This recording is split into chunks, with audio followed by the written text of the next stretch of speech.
자, 오늘은 2023년 5월 21일 오후 7시 14분 지나고 있고요. 일요일입니다.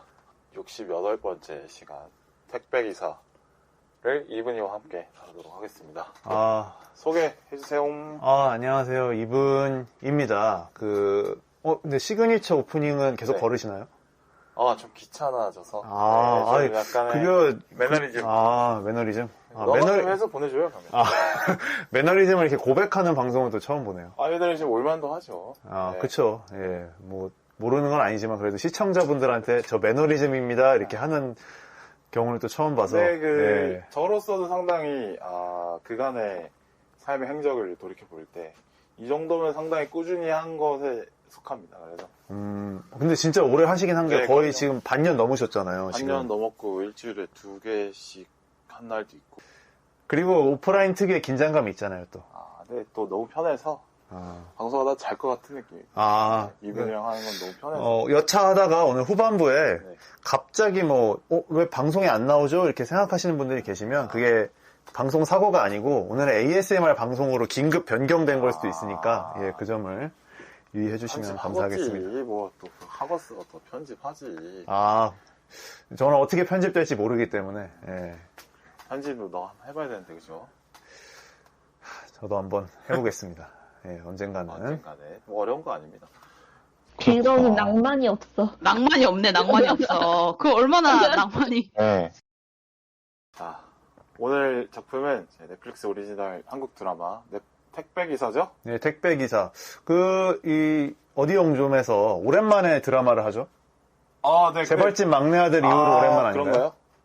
그런가요? 그렇네. 피지컬 100도 있지만 그거는 사실 이제 비영화 비드라마여서 교양에 가까운. 사실 제가 퀸메이커하고 방과후 전쟁 활동을 봐놔서 퀸메이커도 보셨나요? 써놨긴 써놨는데 하다가 이제 최근에 이제 콜라보를 많이 하면서 좀 그쵸.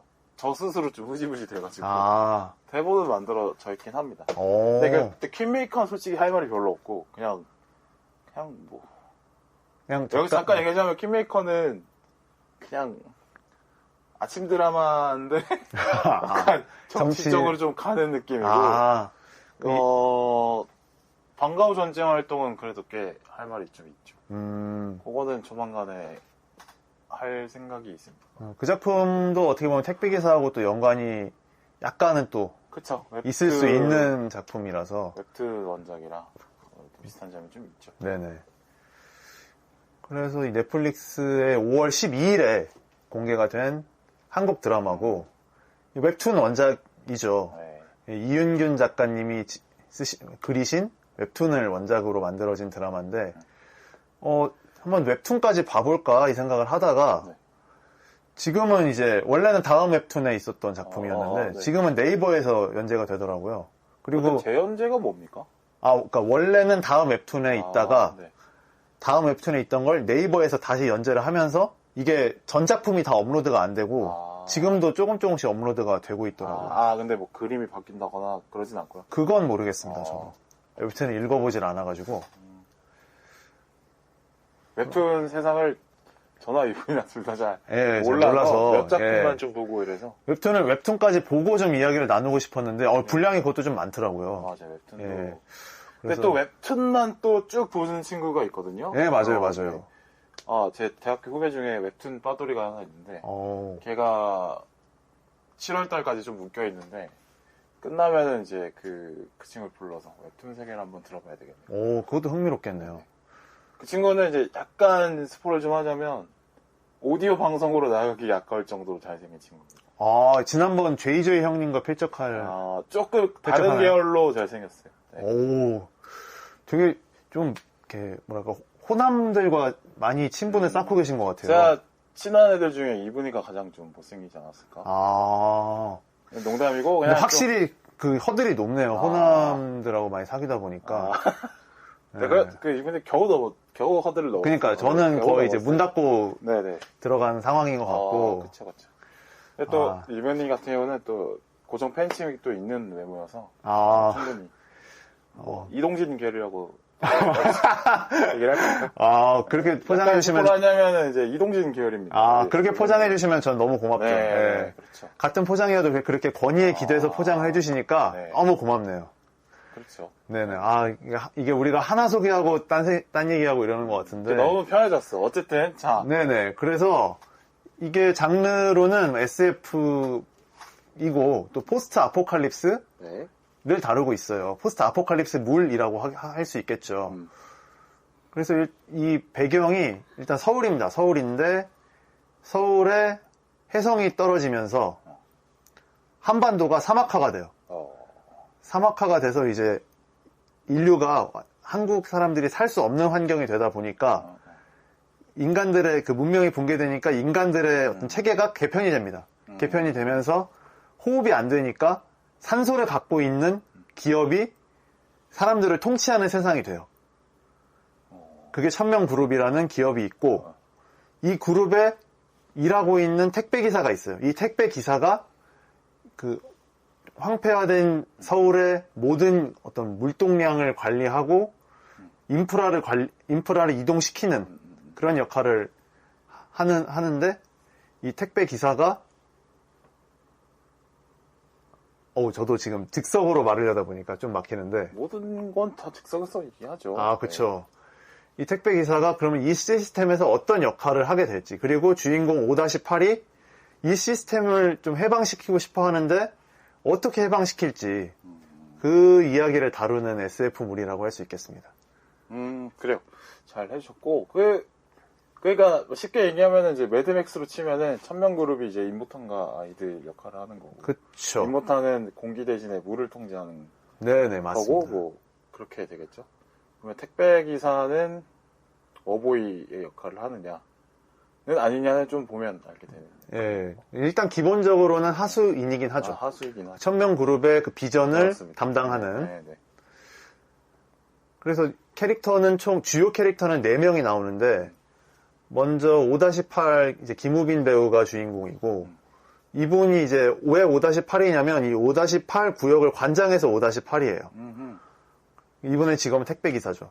택배기사인데 난민 출신이에요. 그러니까 난민이 뭐냐면 그 천명그룹과 정부가 형성한 그 계급 카테고리에 못 들어간 사람들을 난민이라고 하거든요. 그 난민 영역에서 택배기사로 올라온 분이에요.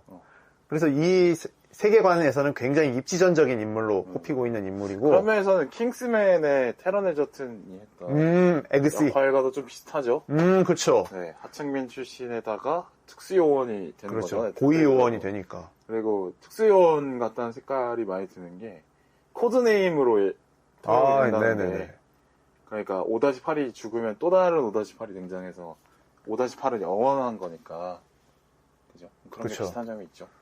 그리고 킹스맨에서도 또 테런 에저튼이 그 킹스맨 시스템 내에 또 모순들과 또 마주하니까. 그러고 이제 류석이라고 이분은 천명그룹을 이끄는 대표님이에요. 그러니까 위에 이제 아버지 회장이 있고 근데 이제 류석이 모든 어떤 이 그룹의 정책을 총괄하는. 그래서 이분은 난민들을 별로 좋아하지 않습니다. 맞아요. 그래서 주인공들과 좀 대적하는 인물이고 또 하나로는 4월이 있어요. 네. 4월은 난민이에요. 난민인데 택배기사가 되고 싶어 합니다. 모종의 사건을 겪고. 그래서 이 4월과 5-8이 서로 뭐 충돌도 했다가 서로 뭐 가르쳐주기도 했다가 이런 에피소드들이 드라마의 대부분을 차지하고 있죠.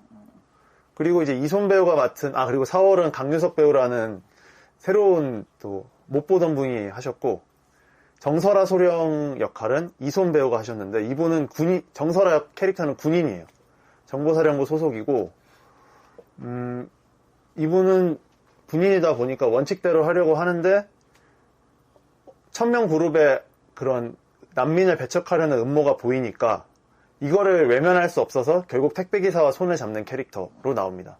이 정설아 소령 캐릭터는 원작에는 없고 드라마화를 거치면서 새롭게 각색이 된 캐릭터라고 해요. 원래는 그리고 4월도 남자가 아니라 여자였고 그러니까 4월이 언니를 구하는 게 웹툰의 내용이고 여기서는 4월이 남자가 되고 그리고 4월과 이 정설아 사이에 스라라는 여자아이를 하나 추가를 해서 노윤서 배우가 했다. 네네 그 스라 캐릭터 때문에 이 4월과 정설아 소령이 어떤 결심을 하게 되는 그런 전개로 나갑니다. 그래서 아까 이제 이 계급 체계에 대해서 말을 했는데 총 3개의 구역으로 나뉘어요. 먼저 일반 구역이 있어요. 이 일반 구역은 지상에 사는데 최소한의 시스템은 갖춰진. 그래서 1000명 그룹에서 산소도 공급을 해주고 어찌됐든 그 안에서는 그 거주 구역 안에서는 정상적인 생활이 가능한 영역이고 특별 구역은 그때부터는 이제 지하로 내려갑니다. 지하에 특별 구역을 만들어서 사람이 살 수 있도록 쾌적하게 산소도 공급을 해주고 어떤 환경을 다 만들어놔요. 근데 여기는 깜깜해요. 건물 안에 있는 곳이라. 그래서 여기 안에서 또 사회 문제가 발생을 하고 마지막으로 코어 구역은 이제 정부랑 천명그룹 고위 관리들이랑 이제 일부 정말 선택받은 분들만 계시는 거죠. 여기는 그냥 그 혜성이 충돌하기 전의 세상과 똑같이 돼 있어요. 물론 그거는 스크린이긴 하지만 그렇게 3개 구역이 있고 난민들은 이 3개 구역 안에도 진입을 못해서 각자 도생을 해야 되는 그런 상황입니다. 그러니까 그 재난에 취약한 정도에 따라서 특별구역, 일반구역, 코어구역 순서로 네네네. 되어 있는 거죠. 보니까 그 진격의 거인이랑 구조가 똑같은데 진격의 거인 월 신화, 월 로제, 월 마리아 이렇게 3개 있거든요. 제일 바깥쪽 두 번째 벽, 그 안쪽 벽 이렇게 있는데 그 바깥쪽 안쪽에 살수록 좀 더 권력에 가까운 거고 왕족과 귀족은 안쪽에 살고 반대로 평민에 가까울수록 바깥쪽에 사는 그런 거. 좀 비슷하죠? 네. 특별하게 새로운 지점만이 없었던 것 같아요. 그리고요. 그리고 아까 설명하지 않았던 것 중에서 극 중에서 이제 중반 정도에 나오는 A구역이라는 곳이 있어요. 네. 그래서 이 A구역으로 난민들을 이주시키냐 아니냐를 놓고선 또 큰 갈등이 벌어집니다. 일단 천명그룹과 천명그룹의 회장님과 송승헌의 생각이 달라서 충돌을 하고 정부도 대통령은 난민들을 이주시키고 싶어하고 국방부 장관은 난민들을 배척하고 싶어하고 그래서 이 결정권자들이 서로 다른 입장을 갖게 되면서 난민들의 운명이 왔다 갔다 하는 그런 내용이 또 드라마 속에서 펼쳐집니다. 네. 저 그 2년, 응? 네, 그 리액션 한 거예요. 네. 자, 박수를 동시에 칠 필요는 없는데 말이죠. 아, 저도 한번 심기일전 하는 거죠. 다시 네. 들어가니까. 좋습니다. 일단 짧은 평 먼저 해볼게요. 저는 이거 길다 생각했습니다. 아, 길다 길어.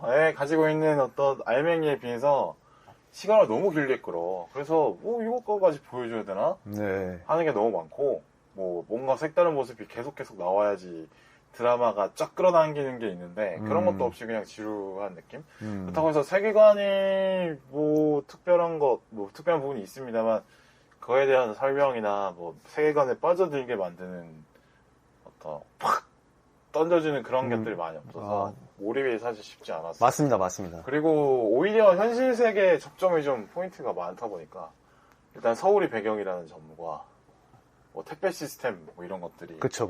이게 독창성이라고도 볼 수 있는데 어떻게 보면 막상 이렇게 심각하게 안 보여서 그러니까 현실과 그렇게 안 달라 보여서 팍 빠져들어가지 못하는 그런 거 아닐까. 예를 들어서 설국열차나 부산행 같은 경우는 상당히 현실적인 기차를 가져오긴 하지만 그 공간에서만 이루어지기 때문에 그게 하나의 세계가 돼버려서 거기서 느껴지는 뭔가의 긴장감 같은 게 있는데 뭔가 여기는 생각보다 서울이라는 넓은 공간에 있긴 한데 뭔가 좀 비어있는 듯한 세계관이 빡빡하게 이런 세계관이다 이렇게 설명이 들어가줘야 되는데 그런 게 없어서 몰입이 좀 안 돼. 그러니까 세팅을 해놓은 것들을 좀 꽉꽉 채워서 보여줘야 되는데 네네네. 너무 헐렁하게 그렇죠. 다루어졌다. 그러니까 이런 어떤 판타지물 같은 경우는 세계관 설명을 잘 해줘야 되는데 그쵸. 그게 이 세계관만에 이런 지점이 있다라는 거를 보여주지 못한 것 같아요. 거기서 초반부에 그걸 했어야 되는데 그게 실패가 됐고 네네네. 그래서 집중이 잘 안 됐고 후반부로 보면 갈수록 이제 저는 이분들한테 카톡을 보냈죠. 야 이거 바꾸면 안 되냐? 이거 뭐 해야 되냐? 야 이거 재미없는데? 이럴 정도로 그래서 후반부는 사실 그냥 후반부도 그렇게 봤어요? 저도 사실 굉장히 좀 전반적으로 많이 네네. 아쉬워가지고. 예. 그렇죠. 근데 바꾸고 싶었지만 바꾸지 말자 그래서 억지로 보면서 이렇게까지 해야 되는 이유가 뭐냐 이렇게 해서 했었죠. 근데 어쨌든 뭐 그렇게 봤고 근데 넷플릭스 드라마가 6부작으로 만드는 이 포맷이잖아요. 이게 일종의. 그래서 억지로 좀 6부작으로 만든 것 같아요. 그러니까 6부작으로 저도 분량에 대한 아쉬움이 있었어요. 예. 그런 이야기가 아니었어요. 근데 이거를 이제 계속 늘려서 시청 시간 늘리기 뭐 그러면 넷플릭스 의존도를 늘리는 거죠. 월드와이드하게. 그래서 결국엔 수익 극대화를 노리는 다른 OTT와 이용 시간을 차별화를 두기 위해서 한 번 클릭을 눌렸을 때 6시간을 보게 만들어야 최대한 오래 보게 만들어야 다른 OTT 안 보일 거 아니에요. 그런 어떤 악랄함을 좀 느꼈어요. 그러면 그렇다 쳐. 그게 뭐 전략이라고 쳐. 그러면 6시간을 꽉꽉 채워야 될 거 아니야. 그것도 아니고. 그것도 아니고. 근데 수리남이 똑같이 6부작인데 사실 그것도 한 시간으로 치면 3시간 정도로 만들면 되는 건데 약간 늘리기를 하잖아요. 근데 거기서는 이제 배우들의 연기로 그걸 좀 승화를 늘리는 거를 좀 도와줘. 그래서 괜찮았어요. 그래도 연기 보는 맛이 있으니까. 그다음에 특정 그 대사 맛이 좀 있고 하니까 괜찮은데 이거는 그것도 없었다. 그래서 충분히 한 3시간, 2시간 반, 뭐 2시간으로 해도 할만했을 것 같고 그런 걸 좀 했어야 되는데 너무 억지로 6부작으로 만드느라 텐션이 많이 떨어진 것 같았어요. 그러니까 짧게 얘기하자면 이것도 사실 길게 얘기하면 너무 또 하나의 토크거리가 되니까 그 얘기할 시간에 그냥 짧게 얘기하면 되겠죠? 네네. 기획의 문제인데 이제 이게 코로나 시대 한국 영화계의 직면했던 문제를 보여주는 게 아니었나. 그러니까 영화로 진행을 계획했던 컨텐츠들이 코로나 시대가 되면서 OTT 컨텐츠로 넘어오는 과정에서 드라마로 많이 바뀌면서 드라마로 이제 기획이 변경되면서 그 드라마에 적합한 스토리텔링을 하지 못하는 각본으로 드라마가 만들어진 것이 또 나름의 페인이 아닌가 그런 생각을 또 해보게 되네요. 그러니까 그냥 시간만 늘려서 드라마가 되는 게 아니라 시간이 늘어난 만큼 메인 플롯은 그대로 가져가고 서브 플롯들을 좀 맛깔나게 넣어주고 캐릭터들도 좀 풍부하게 해주고 네 그럴 필요가 있었는데 안 됐다는 거죠. 그렇죠. 물리적으로 러닝타임이 확실하게 확보가 돼 있으니까 네, 그 점이 좀 저도 마찬가지로 아쉬웠고 저도 이제 짧은 평을 해보자면 이제 앞에서 빌바오님이 조금 깠는데 못 봐줄 작품은 아니었어요. 저는 그냥 볼만했다. 무난하게 볼 수 있었고 그러니까 여기서 뭘 내가 걸작 SF를 만나고 싶다 이런 느낌으로 접근하시면 당연히 실망하실 텐데 또 뭐 우리나라 드라마 하나 나왔네 뭐 적당히 스케일도 있는 드라마 보고 싶네 이 정도면 즐기기에는 나쁘지 않다. 뭐 여러 가지 설정도 재밌었고 또 몇몇 장면들은 괜찮아요. 또 이게 끝까지 이어지지 못했던 게 아쉬웠지만 뭐 생각보다는 뭐 엄청 못 봐줄 작품은 아니다. 다만 이제 캐릭터나 이야기가 여기서 조금 더 발전시켰으면 어땠을까 하는 아쉬움이 들더라고요. 그러니까 이 이야기에 빠져들게 만들 만한 요소가 세계관이 됐던 캐릭터가 됐던 그런 표현했는데 다 좀 애매했어요. 네, 그러니까 더 확장을 하던지 꽉 압축을 하던지 이렇게 갔어야 되는데 이게 정돈이 안 된 상태에서 6화까지 가다 보니까 결국 이제 다 보고 나면 이야기는 그냥 딱 하나 그냥 악당과 선한 사람들의 대결 하나 남고 캐릭터들은 그냥 2회차에서는 되게 돋보였는데 여기서는 또 분량이 사라지고 이런 문제들이 발생을 하더라고요.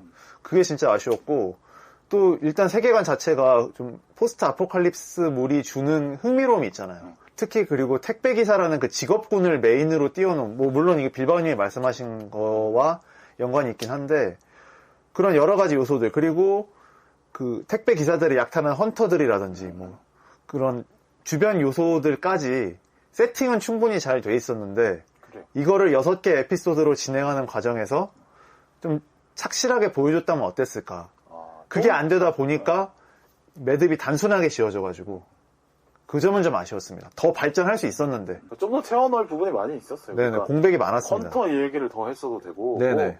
기타 뭐 세계관 얘기를 더 파고들었어도 되고 그런 어떤 디테일에서 사람들이 몰입감을 가져가는 건데 그런 디테일로 좀 파고 들어가는 느낌이 없어서 초반부터 좀 빨려 들어가야 좀 재밌게 볼 수 있는 게 또 판타지 장르인데 그러지 못한 것 같다 생각이 듭니다. 맞습니다. 다시 할까 이제? 네, 합시다. 하나 둘 셋. 이게 좀 어쩔 수 없는 선택인데, 이 영화 자체가 그렇게 할 말이 별로 없다 보니까, 포스트 아포칼립스 자체에 대한 얘기를 먼저 좀 하고, 네, 그러니까, 뒤에 좀 작품에 대한 얘기를 좀 해볼까 해요. 그러니까 솔직하게 말하면 작품 내에서, 그러니까 네. 속된 말로 좀 뜯어먹는다 그러죠. 네, 뜯어먹을 게 많이 없어요. 그렇죠. 그러니까 뭐 이야기 안에서 뭐 세계관에서 보여줬던 설정으로 뭐 우리가 상상을 해본다든가, 그렇죠. 이 캐릭터의 행보로, 맞아. 왜 얘는 이런 선택을 했을까? 어, 이런 거를 좀 확장해서 우리가 사고를 해볼 수 있게끔 만들어주는 묘미가 있는 게 SF인데, 그치. 그런 여지를 전혀 안 줘가지고, 네. 억지로 이제 고기 덩어리를 우리가 만들어야 돼. 예, 우리가 거의 그쵸. 가공고기를 만들어야 되잖아요. 이게 만약에 택배회사 갈비탕이라고 치면 갈비뼈는 있었는데 네. 갈비 뜯어먹을 고기가 안 나온 느낌? 네. 그래서 이제 고기 덩어리를 좀 만들어봤어요. 네. 조촐하게. 예. 네. 포스트 아포칼립스 장르에 대해서 이참에 얘기를 해보면 좋을 것 같아요. 생각보다 작품들이 많이 있습니다. 많이 포스트 있죠. 아포칼립스 작품이. 그리고 꾸준히 나올 작품이고, 그리고 잘 만들어 놓으면은 생각보다 아주 할 얘기가 많은 작품이라서 저도 좀 좋아하는 장르긴 하죠. 매력적인 장르죠. 네, 그러니까 뭐 포스트 아포칼립스라고 아포칼립스가 멸망 뭐 이런 걸 뭐 대형 재난 이런 거를 얘기하는 단어이기 때문에 그 앞에 포스트가 붙었다. 그러면은 아포칼립스 그 이후의 세상을 얘기하는 그런 장르죠. 네네. 뭐 작품을 설명해 드리면 빡 오실 건데 매드맥스 시리즈가 있고 설국열차 시리즈가 있죠. 뭐 인터스텔라도 마찬가지고. 네네. 헝거 게임도 헝거게임이 이번 작품 보면서 많이 생각나더라고요. 헝거게임 아무래도 그 비슷하죠. 선발대회 때문에 그런지 몰라도. 그 헝거 게임하고 그 진격의 거인하고 비슷한 점이 꽤 있어요. 예. 그 계급제가 있고, 네, 택배 그 기사의 계급을 총괄하는 또 헤드가 있고. 택배 기사의 그 엘리트성이랄지 비슷한 점이 많이 있습니다. 네네. 그리고 메이즈 러너도 같은 작품 계열이라고 그쵸. 볼 수 있겠고요. 애니메이션으로 보면 바람계곡의 나우시카. 그 보면은 이제 바람계곡 그 동네 빼고는 다 황폐화돼라는 아. 설정이고 미래소년 코난도 이제 마찬가지죠. 근데 사실 미래소년 코난은 저희 세대에서는 잘 모르는 작품이에요. 저희 삼촌 세대 작품이라고 볼 수 있겠죠. 나오긴 했어요 옛날에 영화. 예, 여러 근데 가지. 은하철도 999도 들어가나? 은하철도 999는 아예 스페이스 오페라로 빠지지 않을까요? 스페이스 쪽이요. 그건 차이가 있습니다. 네. 그다음에 월이가 있죠. 이거 드림웍스 작품이고. 픽사. 픽사인가요? 네. 그래요. 다르죠. 예, 그게. 픽사리가 났네요. 그래서 이 장르의 또 특징을 한번 볼까요? 근데 이거는 제가 내 의문유사성 상당히 이게 내가 무시하는데. 어떤 느낌이냐면, 그러니까 옐로우 카드 받을 걸 알고 태클을 건 느낌이에요, 제가. 근데 옐로우 이거는 카드, 내가 왜 웃었냐면, 예. 제가 잘못을 했기 때문에 나의 실수에 이어서 지적을 한 거라서. 그러니까 좀 그걸 웃을 매끄럽게 수밖에 하려고 없었다. 저도 그냥 하나 해놓은 겁니다. 웃을 수밖에 예. 없었다. 그래서 저는 의문유사성 특집을 한번 또 해보고 싶어요. 저 무조건 초대해주세요. 네, 그게 있어요. 예. 초롱이님이라고. 저- 의문유사성의 마왕이 한 분 계신데. 한번 해본 것도. 같이 해보고 싶네요. 저는 멘탈 터지는 특집이죠. 멘탈 터집니다, 진짜. 어쨌든 넘어가서 이제 포스트 아포칼립스 장르가 어떤 특징이 있고 뭐 어떤 기능을 하는지 한번 얘기를 해볼게요. 예. 일단은 기능 자체가 아까 빌바오님 설명해주신 게 있지만 기본적으로 재난 이후의 상황이잖아요. 그러니까 아직 일어나지 않은 일이긴 하죠. 근데 재난 이후의 상황 속에서 벌어지는 인간의 문제를 다루고 있고 이 인간의 문제가 어떻게 보면 재난이 터져서 갑자기 발생한 게 아니라 원래 있던 문제가 수면 위로 올라오는 거기 때문에 관객들 입장에서는 저거 미래의 문제 아닌가? 라고 막연하게 생각할 수 있는 것들을 좀 피부에 확 와닿게 할 수 있는 장르인 것 같아요. 그렇죠. 좀 특유의 과장을 해가지고. 그렇죠. 그러니까 현실 사회에 있는 것들을 좀 어떤 거는 좀 빼고 어떤 거는 좀 키우고 해서 그 문제를 좀 더 강조하게 보는 그런 장르라고 볼 수 있겠죠. 그렇죠. 그래서 일단 기본적으로 설정은 문명이 붕괴된 상태가 많죠. 뭐 물론 내부에서 또 어떤 다른 설정이 있을 수 있겠지만 그래서 문명이 붕괴가 되니까 그동안 뭐 정치적으로든 행정적으로든 잘 감춰져 있던 문제들이 수면 위로 다시 오르면서 그 현실을 살아나가야 되는 사람들을 보여주게 되는 거죠. 그렇죠. 사포칼에서 보여지는 그 황폐화된 세상은 사실은 이제 마중물 같은 거고. 그쵸. 그것 때문에 사람들의 관심을 끌어온 다음에 실제로 구경시키는 거는 그 재난 상황에서 보여지는 인간을 보게 만드는 네네네. 그런 작품이라고 볼 수 있겠어요. 근데 이게 보면 창작법적인 측면에서 볼 때는 사실 모든 작품이 현실에 있을 법한 얘기를 메시지를 보여주기 위해서 그 메시지에 적합한 요소들을 가져와서 좀 조작을 한 다음에 이제 세계관을 만들고 거기서 이야기를 풀어서 메시지를 전달하는 게 대부분 모든 작품이 그런데 당연히 현실을 배경으로 하는 작품도 그렇죠. 근데 현실을 배경으로 하는 작품들은 배경 자체는 그냥 현실과 똑같기 때문에 찬찬히 어떤 캐릭터나 뭐 서사를 쌓아가면서 이런 빌드업을 통해서 메시지를 좀 보여줘야 되는데 근데 포스트 아포칼립스 같은 경우는 그냥 애초에 환경을 그 메시지에 맞게 조작을 해버리는 쪽으로 좀 선택을 해서 훨씬 어떻게 보면 메시지를 강렬하게 드러내기가 훨씬 좋은 거죠. 그러니까 시각적 이미지를 좀 적극적으로 활용할 수 있는 장르죠. 예를 들어서 매드맥스가 얘기하는 게 이제 물 부족인데, 근데 지금 현실에서는 그러니까 물을 아껴 쓰고 오염시키지 말고 환경을 잘 정비해야 된다라고 현실을 배경으로 얘기하면 사실 좀 안 와닿잖아요. 막연하죠. 그래도 아직은 환경이 완전 황폐화되기 전이니까 지금 관리를 하면 되는 상황이니까 지금 현실에서 이제 환경을 얘기하기가 빡 와닿기는 어렵다는 거죠. 근데 그렇죠. 아예 그냥 황폐화 시킨 그림을 보여주면 관객 입장에서 빡 와닿기 때문에 환경 중요하구나 라고 와닿을 수 있는 거죠. 그런 의미에서 배경을 조작해서 좀 유리하게 메시지를 강렬하게 전달할 수 있는 장점이 있는 네네네. 거죠. 그러니까 이른바 사회적인 요소를 시각화시켜버릴 수가 있는 거죠. 그렇죠. 그러니까 진격의 거인 오늘 얘기 좀 많이 할 건데 진격의 거인 같은 경우는 이제 신분 격차, 사회 계급 격차 이런 것들을 아예 그냥 벽으로 형사가 됐다고도 볼 수 있는 거예요. 이번 택배기사 같은 경우는 이제 구역으로 그 신분 격차가 이제 눈으로 확실하게 보여지는 거고 네네. 현실에 안 보이는 어떤 사회적인 요소를 물리적 공간으로 바꿔놓을 수 있다라는 것이 포스트 아포칼립스 장르의 좀 특징이라고 저는 좀 뽑아왔어요. 네. 그래서 그 덕분에 관객 보는 사람들도 저기 나오는 사람들은 어떤 선택을 할까? 그렇다면 나는 저 상황에서 어떤 선택을 할까? 그렇죠. 그렇게 한번 상상을 해볼 수 있게 만드는 기능도 있죠. 네. 게임처럼. 말이 잘 안 나오는 것 같아. 그다음 10분 줄 테니까 맥주 꺼내올래? 그러면.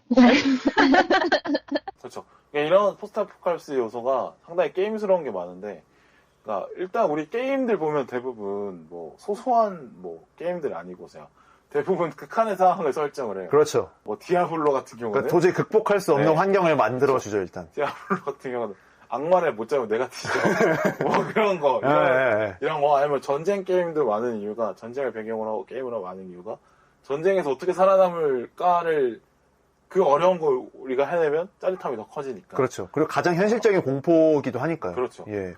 그러니까 포스트 아포칼립스 장르 같은 경우는 생존 자체가 좀 어려운 환경이다 보니까, 그러니까 인간이라면 가장 에너지를 기본적으로 써야 돼. 생존. 집중하게 만드는 자기가 가지고 있는 모든 에너지를 쏟게 만들 수밖에 없는 상황을 포스트 아포칼립스가 만들어내는데 그게 이제 게임 속 주인공이 결국엔 안 죽어서 엔딩까지 봐야 되는 것처럼 포스트 아포칼립스 장르도 주인공들이 어떻게 끝까지 안 죽고 목표를 달성해내느냐를 보게 만드는 거죠. 그렇죠.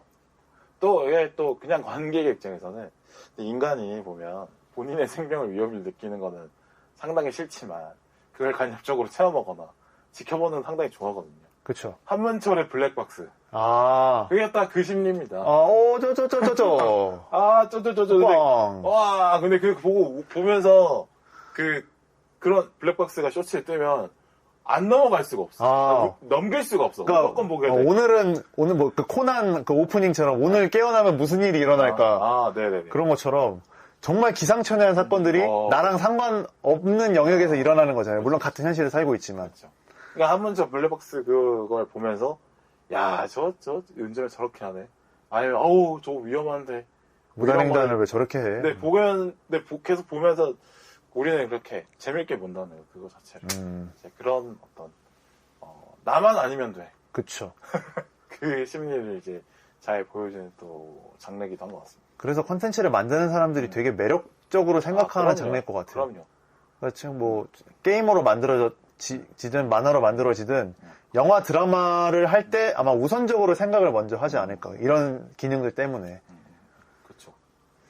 그래서 좀 그 웹툰에 유독 이런 장르들이 많은 것 같긴 해요. 왜냐면 웹툰은 자기가 어차피 그리는 거잖아요. 네네. 뭐 현실의 어떤 물리적인 이런 거에 영향을 안 받으니까 자기가 그려버리면 되는 거잖아요. 상상력을 극대화할 수 네, 있죠. 그렇죠. 그래서 웹툰이나 만화 이쪽에 포스트 아포칼립스 같은 게 좀 많은 것 같아요. 네. 근데 요즘엔 이제 CG 기술이나 이런 것들이 좀 접근 장벽이 내려가면서 현실에서 많이 이제 포스트 아포칼립스 장르가 많이 나오는 것 같고. 네, 너무 예뻐요. 너무 설레고.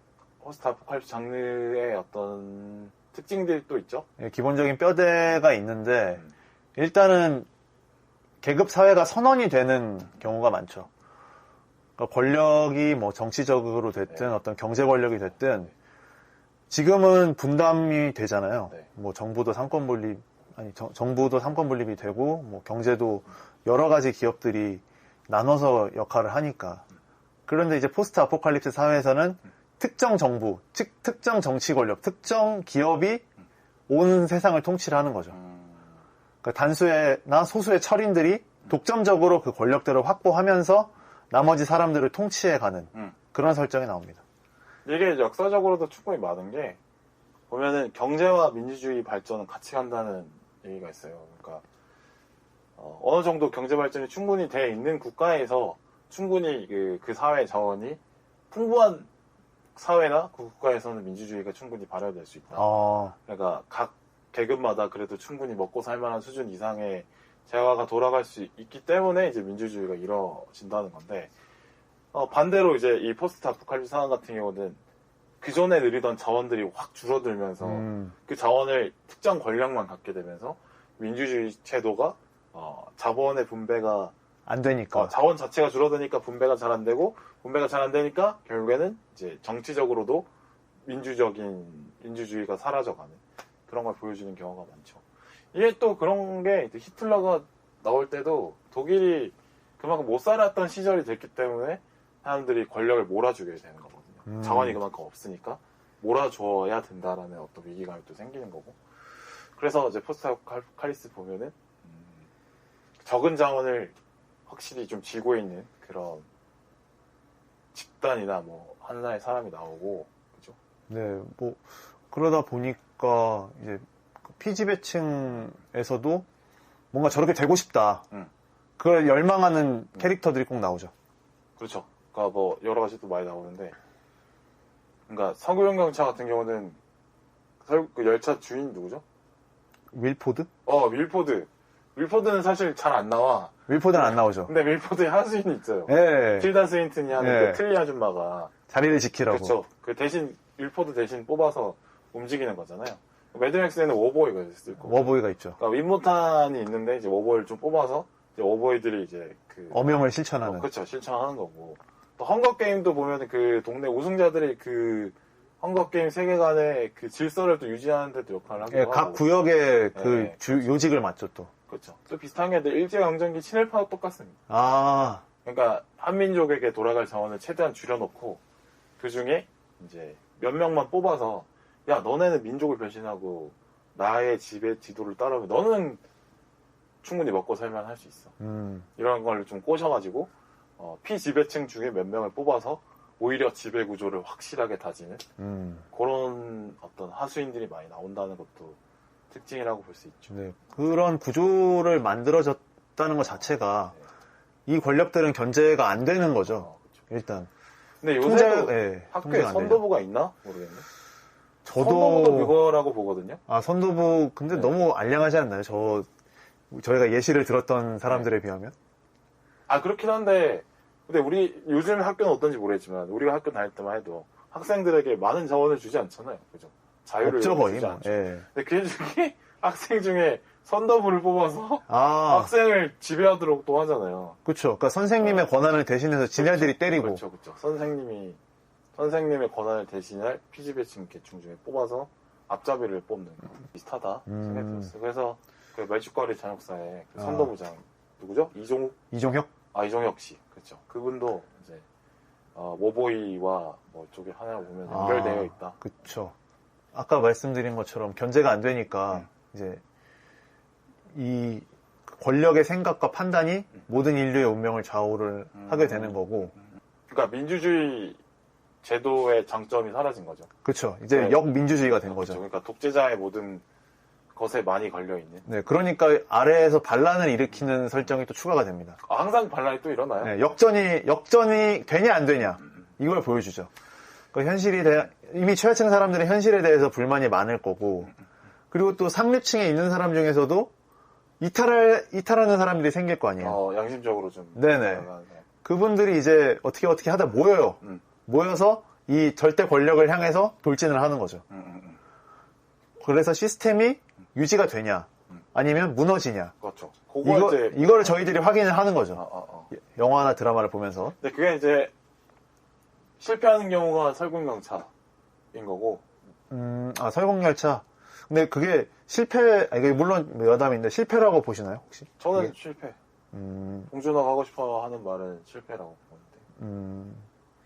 근데 또 애매하죠. 근데 그쵸. 또, 이게 어떻게 보면 열차를 네. 아까 이게 뭐 결말을 자세하게 얘기하면 스포인데, 어찌됐든 열차 밖에서 결말이 끝나잖아요. 그렇죠. 그걸 어떻게 봐야 될지. 그러니까 이 시스템 자체가 부서졌으니까 어쨌든 간에. 그쵸. 어쨌든 간에. 나빠졌으니까. 어쨌든 간에 해피엔딩이다. 라고도 볼 수 있어서. 설국열차는 또 그때가. 네, 설국열차 편에서 얘기하는 게 또 좋을 것 같아요. 네네. 이게 이거를 택배기사를 보다 보니까 잘 맞는 포스트 아포칼립스가 너무 그리운 거야. 그러니까 이 작품을 얘기를 해야 되는데 자꾸 과거에 봤던 명작들을 다시 돌아보게 되는. 설국열차 계속 생각하고 나의 포스트 아포칼립스물 답사기야. 그러니까요. 계속 막 진격의 거인 생각나고. 그렇죠. 그렇더라고요. 그러니까 그런 과거의 명작들이 주마등처럼 스쳐 지나가 자꾸. 그러니까. 그러니까 막 앞에 차려진 음식이 맛이 없으니까 음식을 먹으면서 배달을 켜는 거죠. 네. 옛날에 이거 맛있었는데. 네, 그렇게 되는 것 같습니다. 오르고 내리고. 분배가 제대로 안 되고 또 잘못된 구조를 지켜낼 하수인들을 뽑는다는 점에서 여기 보면 사실 현실에서도 많이 보이는 문제인데. 그렇죠. 그러니까 치열한 경쟁에 개인들을 몰아넣어서 이 시스템의 문제라고 생각하지 않고 경쟁에서 이기면 돼. 경쟁이 졌어? 그럼 너 잘못이야. 시스템 문제는 아니야. 이런 식의 어떤 시스템을 합리화시켜가는 과정들도 많이 보이죠. 억울하면 네가 선도부 해라. 그렇죠. 이렇게 되는 겁니다. 그러니까 자꾸 문제를 개인의 탓으로 환원시키는. 네네네. 실제로는 시스템의 문제인데. 그렇죠. 이게 또 포스트 아포칼립스에서 많이 이 인류의 역사 자체도 좀 그런 면이 있지 않나요? 그럼요. 뭐 성벽을 쌓으려고 하고 그렇죠. 그걸 무너뜨리려고 하는 자들이 있고, 이거를 이제 사회적인 용어로 풀면 기득권을 항상 만들려고 하고, 그렇죠. 기득권을 부수려고 하는 자들이 있고, 항상 그 사이에 쌓는 과정에 있거나 부서지는 과정에 있거나, 그렇죠. 둘 중에 하나. 역사는 항상 만리장성 보면, 네네. 만리장성도 한족의 영역을 확고히 위해서 한족들이 이제 만리장성을 쌓았지만 항상 이민족들이 그걸 또 들어와서 넘으려고 하고 그런단 말이죠. 거기서 이제 약탈을 해가려고 하고, 이런 것들이 뭐 요즘에도 있죠. 뭐 트럼프가 세운 뭐 멕시코 국경 사이에 장벽을 세운다거나, 아니면은 이제 밀려드는 이민자들을 어떻게 할 것인가. 난민들을 뭐 받아보자라고 얘기하는 국가도 있지만, 우린 싫다라고 얘기하는 경우도 있고, 자원이 많은 쪽으로, 네. 자원을 많은 지역을 차지하고 있는 쪽의 국가에 항상 밖에서 들어오고 싶어하는 사람들이 있고, 뭐 그런 거죠. 그쵸. 우리나라도 보면 이제 우리나라의 시스템에서 살고 싶어하는 해외 이주자들이 분명히 있는 것처럼 뭐 비슷하다고 볼 수 있겠습니다. 택배기사 안에서는 이게 포스트 아포칼립스적인 요소가 뭐가 있냐면, 뭐 앞에 설명드린 게 다 들어가 있어요. 뭐 기후 공기질 문제. 네. 여기는 이제 주로 공기질이 많이 약화된 거를 많이 강조하는 세계관이고, 네네. 택배기사의 세계관은. 그러니까 공기질이 원래 안 좋은데 또 더 안 좋아지게 천명그룹이 어떤 설정을 해놔요. 그렇죠. 예, 그런 문제. 왜냐하면 거기서 문제가 생겨야 이 자기네들 그룹에 대한 의존도가 높아지니까. 그러니까 국민들이 못 사는 상태로 머물길 바라는 정치 권력들도 있다라는 거를 생각해 볼 게 있는 거고, 또 자원이 독점하는 부분이 있고, 또 재분배가 안 되기 때문에 계급이 강화된다라는 거 말씀드렸고, 이게 택배기사에서는 난민과 일반 시민, 그리고 뭐 코어에 사는 시민 이쪽에 또 격차. 설국열차에서도 꼬리칸을 항상 잘라버리고 싶어 하는 것처럼 이 난민들을 없애버리고 싶어 하는 어떤 욕구가 또 생겨요. 그렇죠. 지배층의 욕구죠. 이 사람의 거는 비용이라고 봐버리는. 원래도 그 사람들에게 돌아갔어야 되는 건데, 뭐 산소라는 게 사실 뭐 주인이 누가 있습니까? 모두에게나 돌아갈 수 있는 건데도, 귀한 상황이 되니까, 그거를 누릴 사람들을 좀 줄이자. 권력이 아예 없는 사람들은 그 사람들에게 뭔가 혜택을 주는 건, 아, 이건 비용이지. 라고 생각해버리는 기득권들의 어떤 생각들이 많이 보인다라는 것도 볼 수 있고. 또 이게 정치 권력이 무력화되어 있기 때문에 각자 도생 말고는 답이 없는. 그러니까 그렇죠. 정상적인 어떤 권력 결정 구조가 작동이 되지 않기 때문에 결국엔 그냥 각자 도생. 그렇죠. 결국에는 각자 도생도 잘 안 돼. 어디 뭐 이거를 구원해줄 정부군도 힘이 없고 뭐 이러니까 결국에는 개인 봉기로 또 들어가서 뭐 그렇게 말고는 뒤질 방법이 없다. 그렇죠. 이런 접근법 자체가 택배기사 내에서 보여주는 것들이 상당히 흔하고요. 수많은 포스트 아포칼립스 작품에서 많이 보이는 거라서. 그렇죠. 사실은 특별할 것이 많이 없더라. 네. 그런 흔한 설정을 너무 흔하게 풀어냈다. 더 거기서 뭔가를 상상해볼 만한 여지를 못 만들었다. 예. 네, 그렇죠. 걔 중에 그래도 이제 찾아봤어. 예. 있어요, 그래도. 예. 그게 택배기사라는 직업이야. 그러니까 이거는 그건 독창적이죠. 그렇죠. 21세기 대한민국에서 택배기사가 차지하는 그 직업의 어떤 영향력이랄지, 뭐 이미지랄지, 그게 사실은 뭐 선망 많은 직업은 아니잖아요. 조금 경무죠, 어떻게 보면. 그렇죠. 고생 많이 하는 직업 필요하지만, 그러나 고생을 많이 하기 때문에 또 하대를 하는 사람들도 솔직히 좀 있는 그렇죠. 그런 직업인데, 그러니까 누구나 하고 싶어하는 그런 뭐 전문직 같은 느낌의 그런 직업은 아니라는 거죠. 근데 이 현실에서는 사실 이제 선망받지 않은 이 택배 기사를 부각시키는 세계관으로 만든 거예요. 가장 부각이 될 수 있는 세계가 있다면 어떤 걸까? 이 택배 기사가 가장 빛날 수 있는 상황은 뭘까? 그 상상에서 출발한 게 이제 이 택배 기사라는 작품의 세계관이라고 볼 수 있겠죠. 이 논리적인 구조를 한번 제가 추측을 해봤는데, 일단 그러면 배송의 가치를 상당히 올려야 될 거 아니에요. 그렇죠. 배송을, 그러니까 내가 밖으로 직접 나가지 못하고 누군가가 물건을 갖다 줘야 되는 그 상황이 제일 중요하다. 그러니까 코로나 시기 때 배달업이 흥했던 것처럼, 코로나 시기 때는 밖에 나가기 어려운데 밥은 먹어야 되니까 배달업이 흥했던 것처럼, 밖에 나가기 힘든 상황이 필요했던 거죠. 그렇죠. 숨은 쉬어야 되니까. 그렇죠. 그러니까 산소를 배달할 수 있는 택배 기사의 권한이 커질 수밖에 없는. 그렇죠. 삶의 필수적인 요소를 내가 스스로 구할 수 없는 세상을 만들어야겠죠. 택배가 반드시 필요한 세상을 만들어 보자 라고 할 때, 그러면은 물이나 산소나 이런 거를 반드시 배달로 해야 되는, 택배로 해야 되는 세상이 되면 택배 기사가 가장 빛이 날 수 있겠구나. 그렇죠. 상상으로 만들어진 세계관이에요. 실제로 이제 택배기사라는 명칭만 가져왔을 뿐이지, 우리 현실에서 느끼는 택배기사라는 어떤, 현실 인식과 많이 다르죠. 단어에서 느낄 수 있는 인식과 이 택배기사 세계관에서 보이는 택배기사의 인식은 확연히 다릅니다. 약간, 저는 특수부대원들? 그런 생각이 들더라고.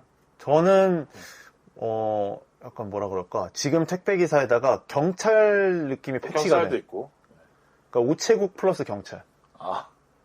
우정국의 경찰 역할을 하는 대원. 근데 그분들이 막 특수훈련 막 3년씩 받고 이런 느낌이죠. 그렇죠. 왜냐면 그분들은 또 헌터들로부터 자신을 지켜야 되니까. 네네. 근데 그것도 이해가 안 되는 게, 그게 그렇게 어려우면 여러 명이서 같이 다니면 되는데, 주변에 호성차도 좀 붙이고 그러면 되는데 왜 굳이 그러니까 거기서도 인건비가 문제였던 문제였던 게 아닐까요? 인건비 최소화? 네, 거기서도 이제 물자가 한정돼 있으니까. 거기서도 인건비를 투자가 아니라 비용으로 보는, 또 인건비는 반드시 비용으로만 볼 수 없는 부분이 그러니까 있죠. 이래서 이제 경제 권력이 정권을 잡는 게 좀 위험할 수 있다라는 네, 그렇죠. 징조를 좀 보여주죠. 그러니까 이제 천명그룹이 보면은 이제 아까 말씀드렸다시피 택배기사를 이용해서 이 지배체계를 운영을 하는 거고, 그러니까 일제가 친일파를 운영해서 이렇게 지배를 하듯이 비슷한 거고, 그러니까 택배기사라는 이 존재들이 신분도 관계없이 뽑을 수 있고, 원래는 되게 신분 격차가 있는 사회인데, 그렇죠. 택배기사만큼은 신분이랑 상관없이 뽑아요. 그러니까 하층민에게 기회의 장으로 열어두는 거죠. 그걸 통해서 이제 희망을 갖게 되고, 그 희망 때문에 이 시스템의 문제는 없다라고 믿게 되는 그런 걸 좀 하는 거죠. 아까 말씀하신 꼬우면 택배기사 되면 되는 거 아니냐. 그쵸. 그래. 그러니까 난민들도 에이씨 택배기사 안 됐으니까 어쩔 수 없네라고 자조하게끔 만드는. 내가 택배기사 될 수 있는 능력이 없어서 내가 이러고 사나보다. 난민으로 사는 거지. 이렇게 받아들이게 만든다는 거죠. 근데 또 이 작품에서는 뭔가 또 아이돌스럽게도 막 보여요. 누구나 선망하는 직업이기도 하고 그 택배기사들의 활약상을 또 막 TV로 보여주고 이러기 때문에 책도 나오고. 책도 나오고. 그 선발대로 오디션 프로그램처럼 막 생중계도 하고 뽑고. 거리 생중계도 하고. 그렇죠. 그러니까 아이돌이야 또. 그쵸. 아이돌 역할도 해요. 그러니까 특수부대 플러스 아이돌에다가 경찰도 하고 우체국도 하고 여러 가지 다 하는 거죠. 아이돌이 또 젊은 층에게는 그 택배기사 작품 세계에서 젊은이들에게 택배기사와 좀 동치되는 측면이 있죠 또. 그렇죠. 네, 상당히 아이돌로 많이. 동나이 때 그렇게 안착할 수 있는 방법이 사실은 뭐 현실에서도 그렇게 많지는 않으니까요. 그러니까 20대 때 많은 돈을 벌 수 있는 직업이 우리나라 지금 사회에서 어떻게 보면 아이돌이 성공하면 그렇죠. 그렇죠. 그렇긴 하죠. 아니 뭐 재벌가 아들 딸. 아니면 미친 엘리트 코스를 밟아가지고 진짜 미쳐야 돼요. 그냥. 24살에 거의 광기에 가까운 코스. 24살에 막 전문직 따. 뭐 그런 정도 아니면 없긴 하죠. 근데 보통 재벌가들이 그렇게 코스를 밟더라고요. 그렇지 않나요? 그렇게 공부를 굳이 안 하지. 그리고 공부 열심히 시키던데 다들. 그래요? 삼성가도 다들 막 열심히 시키고. 그래요. 우리는 뭐 삼성가도 아닌데 왜 이렇게 열심히 안 했을까? 내 잘못이네? 이 시스템의 문제가 아니고. 그쵸. 내가 노력이 부족한다. 노력이 부족해서. 이런 구조를 지금 만들고 있다. 이런 구조를 이제 보여드린 거고. 이런 스타일이다라는 걸 저희가 보여드린 겁니다. 그렇죠. 속마음이 나올 뻔했습니다. 그 다음에 이제 이 택배기사를 고용하고 있는 천명그룹. 천명그룹. 이게 보면은 선출되지 않는 권력인데. 그쵸. 누가 천명그룹한테 투표를 해가지고 너네가 산소를 전담하라라고 된 게 아니죠. 왜? 내 산소를 지금 독점하고 있기 때문에 막강한 권력을 갖게 되는 그런 건데 어떻게 보면 이 현실 세계에서 재벌과 좀 비슷해요. 보면. 그쵸. 경제 권력을 막 쥐면서 근데 그 사실 경제 분야를 넘어서서 행정 권력까지 영향을 미치고 영향력을 주긴 하잖아요. 저희가 뭐 이런 건 아니라 뭐 탄핵 때 그때 많이 보여줬죠. 그러면은 우리 사회랑 좀 비교해 보면 재벌의 변형 같은 그런 게 이제 천명그룹이라고 볼 수 있겠고. 그래서 심지어 영향력이 너무 세기 때문에 선출되지 않은 권력인 천명그룹이 선출된 권력인 정치 권력을 밑에 두고 그렇죠. 영역 밑에 두죠. 그래서 천명그룹의 동의 혹은 묵인 없이는 시스템을 바꾸기 어려운 정치적인 결정도 하기 어려운 그쵸. 그런 걸 보여주기도 합니다. 보면 이제 천명그룹의 그 직원들 메인 빌런인 율석이나 그 밑에 있는 그 오상무 보면 정부 사람들 되게 고압적이잖아요. 태도들을 보면. 그렇죠. 뭐 당장 뭐 군인들한테도 그러니까 이 천명그룹은 A 구역의 실체를 확인시켜주고 싶어하지 않잖아요. 그걸 정부군한테도 확인 안 시켜줘. 그렇죠. 거기서 오는 권력의 힘을 엿볼 수 있죠 또.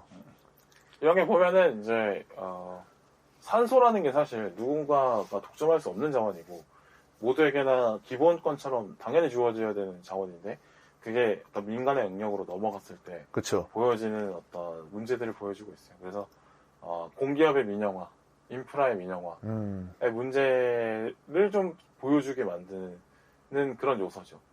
전반적으로 보면 이제 현실 세계와 연결성이 있는 부분이 이제 택배 기사를 보면은 약간 뭐 아이돌로 소비되는 부분도 있고 계급 상승의 유일한 사다리 역할을 하는 오른쪽을 또 생각나게 하고 또 천명그룹을 보면은 재벌 그룹이나 아니면 민영화 이쪽이 또 생각나기도 하는 그런 부분이 좀 있다. 특색이라고 할 수 있다. 그 점은 좀 흥미로웠다. 네. 그리고 또 뭐 이제 그 두 축 말고도 그 세계관 내에 형성되어 있는 다른 요소들이 있죠. 난민 같은 경우는 거의 아웃사이더죠. 네. 그러니까 정부도 천명그룹도 이들에게 어떤 구역을 할당해주지 않습니다. 그러니까 너희끼리 알아서 살아라. 우린 모르겠다. 그럼 우리는 구역을 만들어 놓고 이 구역 안에 있는 사람들만 챙기겠다. 맞아요. 그런 이유로 난민들은 뭐 아까 말했던 것처럼 뭐 국어를 한다든지 그러니까 각자 살 수밖에 없는 거예요. 헌터가 돼서 노력질을 한다든지. 아니면 택배기사, 그, 신락 같은 희망으로 택배기사 시험에 응시를 계속 한다든지. 그렇죠. 그리고 또 이 사람들은 정보를 얻지 못해요. 아예 뭐, 이제 어떤, 물론 이제 드라마 안에서는 과학자들도 나오긴 하지만, 일단 기본적으로 천명그룹이나 정부가 발표한 정보가 아닌 정보들을 얻을 수가 없어요. 그러니까 이들이 어떤 계획을 빙자한 테러를 해도 대비를 할 수가 없는 거예요. 그러니까 자신들이 해를 입을 수 있는 정책인지 아닌지를 판단할 수가 없는 거죠. 권리도 없고. 네, 권리도 없고.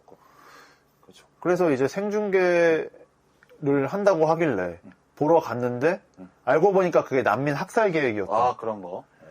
거기서 난민 학살 계획일 거라고 예상할 수 있는 난민이 없죠, 사실은. 없죠. 그 현실에서는. 네. 왜냐하면 뭐 그냥 TV 보여주는 거고 생필품도 나눠준다는데 그거를 안 믿을 사람이 어디 있겠습니까, 사실.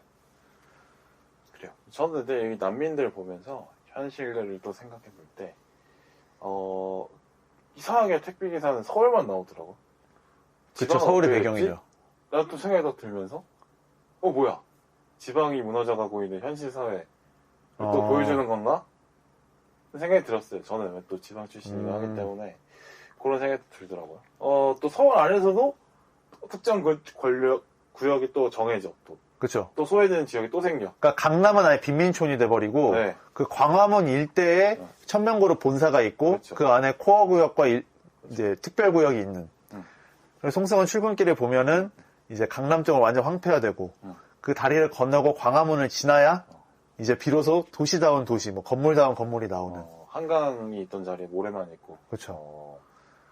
그걸 보면서 이제 계속 살만한 공간이 줄어져가는. 네네. 요즘 현대 한국 사회 지방 거의 무너져가고 있거든요. 그런 생각이 났어요. 사실 뭐 모래바람만 없지 황폐화가 진행 중이라고도 말하기에 크게 무리가 없는 그럼요. 인구가 현실이죠. 많이 줄어들어가니까 인프라에서 계속 차이가 나고. 그래, 우리 이제 이번에 서울 토박이라서 이런 거에 또 공감 못할 수도 있지. 그리고 또 여담인데 그 이제 서울에 있는 많은 지역들이 공터가 되어버렸잖아요. 네. 택배기사 안에서. 네. 그래서 그 난민들 학살 계획을 짤 때 거기서 이제 각 지역별로 이 열쇠들이라고 하는 그 천명그룹 수화인들이 어떻게 움직이냐를 알려주는 그 안내문이 있는데 거기 안내문을 보니까 강동도 소멸이 됐어요. 송파 공터가 병합됐더라고요. 그렇죠. 그러니까 거기서 보여지는 이제 강동의 현실이죠. 네. 송파의 배우지 정도로만 네네. 인식이 되는 게. 강동은 아예 테러 하라고 가라고 하지도 않아. 그걸 보니까 송파로 모여서 알아서 처리해라 그러니까. 이렇게 나오더라고요. 그러니까 강동구 분들도 이번 지금 운동해야 되는 포인트죠. 그러니까 좀 이게 쓱 지나가니까 안 보일 텐데 저희가 좀 자세히 보니까 좀 슬프더라고요. 그러니까. 네. 그러니까 결과적으로 서울은 지금 광화문하고 강남만 남아 있는 쪽이잖아요. 유의미하게 남아 있는. 그렇죠. 근데 이게 보면 현실에서도 그렇죠.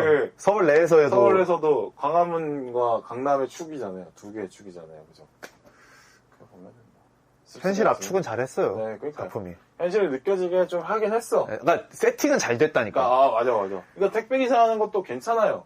보면은 그 진격의 보임 보면은 거기 이제 그 군인들 그 거인과 싸우는 조사병단 걔네들 강조를 많이 하거든. 걔네 그래요? 위주로 스토리를 풀어요. 그렇습니까?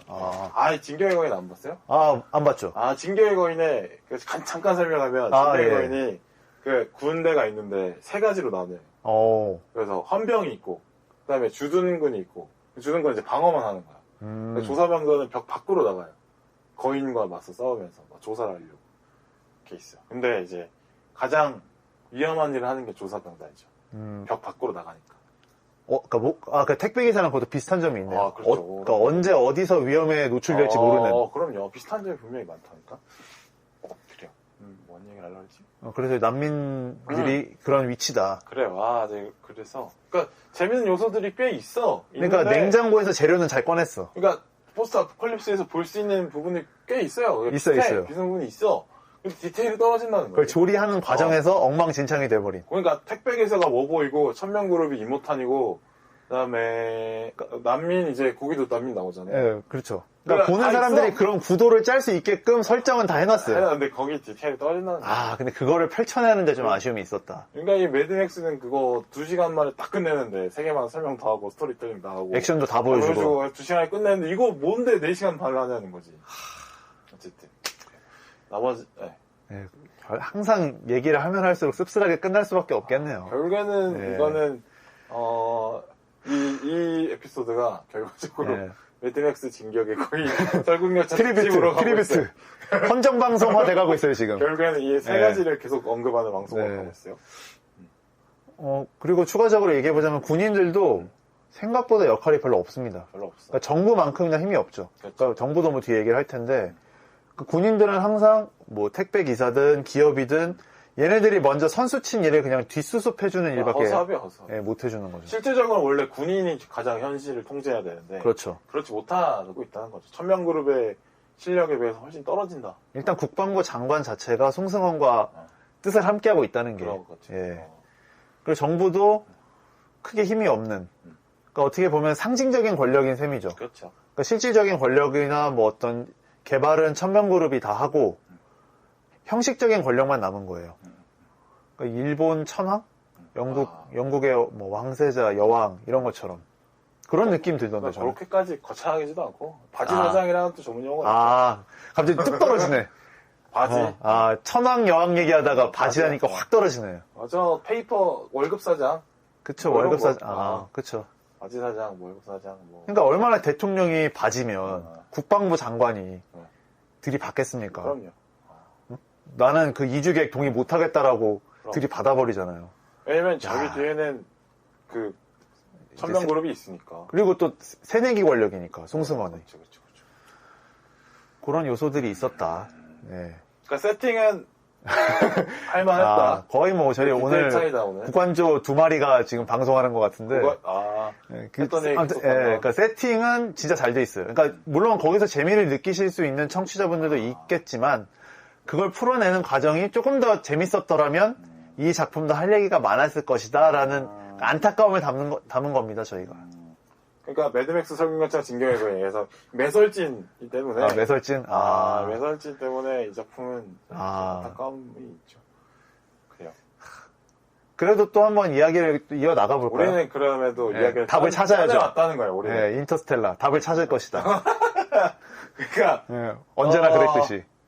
작품이 채워주지 못하는 어떤 볼륨을 저희가 채우려고 노력을 많이 하고. 이러려고 그렇게 만들었나 보다. 응? 우리 영화로 이야기하는 사람들한테 그래. 좀 이야기 좀 하라고. 그래, 너네가 더 빈공간을 채워라. 같이 한번 채워보자. 그렇지. 서로 뭐 이렇게 비판하거나 하지 말고 함께 만들어가는 그럼요. 작품을 한번 만들어보자. 커뮤니케이션. 네, 소통. 우리가 메시지를 던졌는데 너희들이 한번 채워줄래? 그렇죠. 빈칸 완성. 양방향 소통 컨텐츠군요. 그래요. 그래서 이제 이 세계관을 보고 보여지는 어떤 현실에서의 문제들을 한번 뽑아봤어요. 현실의 문제를 한번 뽑아봐야죠. 포스트아포칼립스는 항상 이 현실의 문제를 부각시키고 하는 장르니까. 그쵸. 첫 번째로 이제 선택의 문제가 나오죠. 예, 이것도 뭐 모든 포스트 아포칼립스물이 이런 그 입장을 큰 틀에서 대변을 하고 있죠.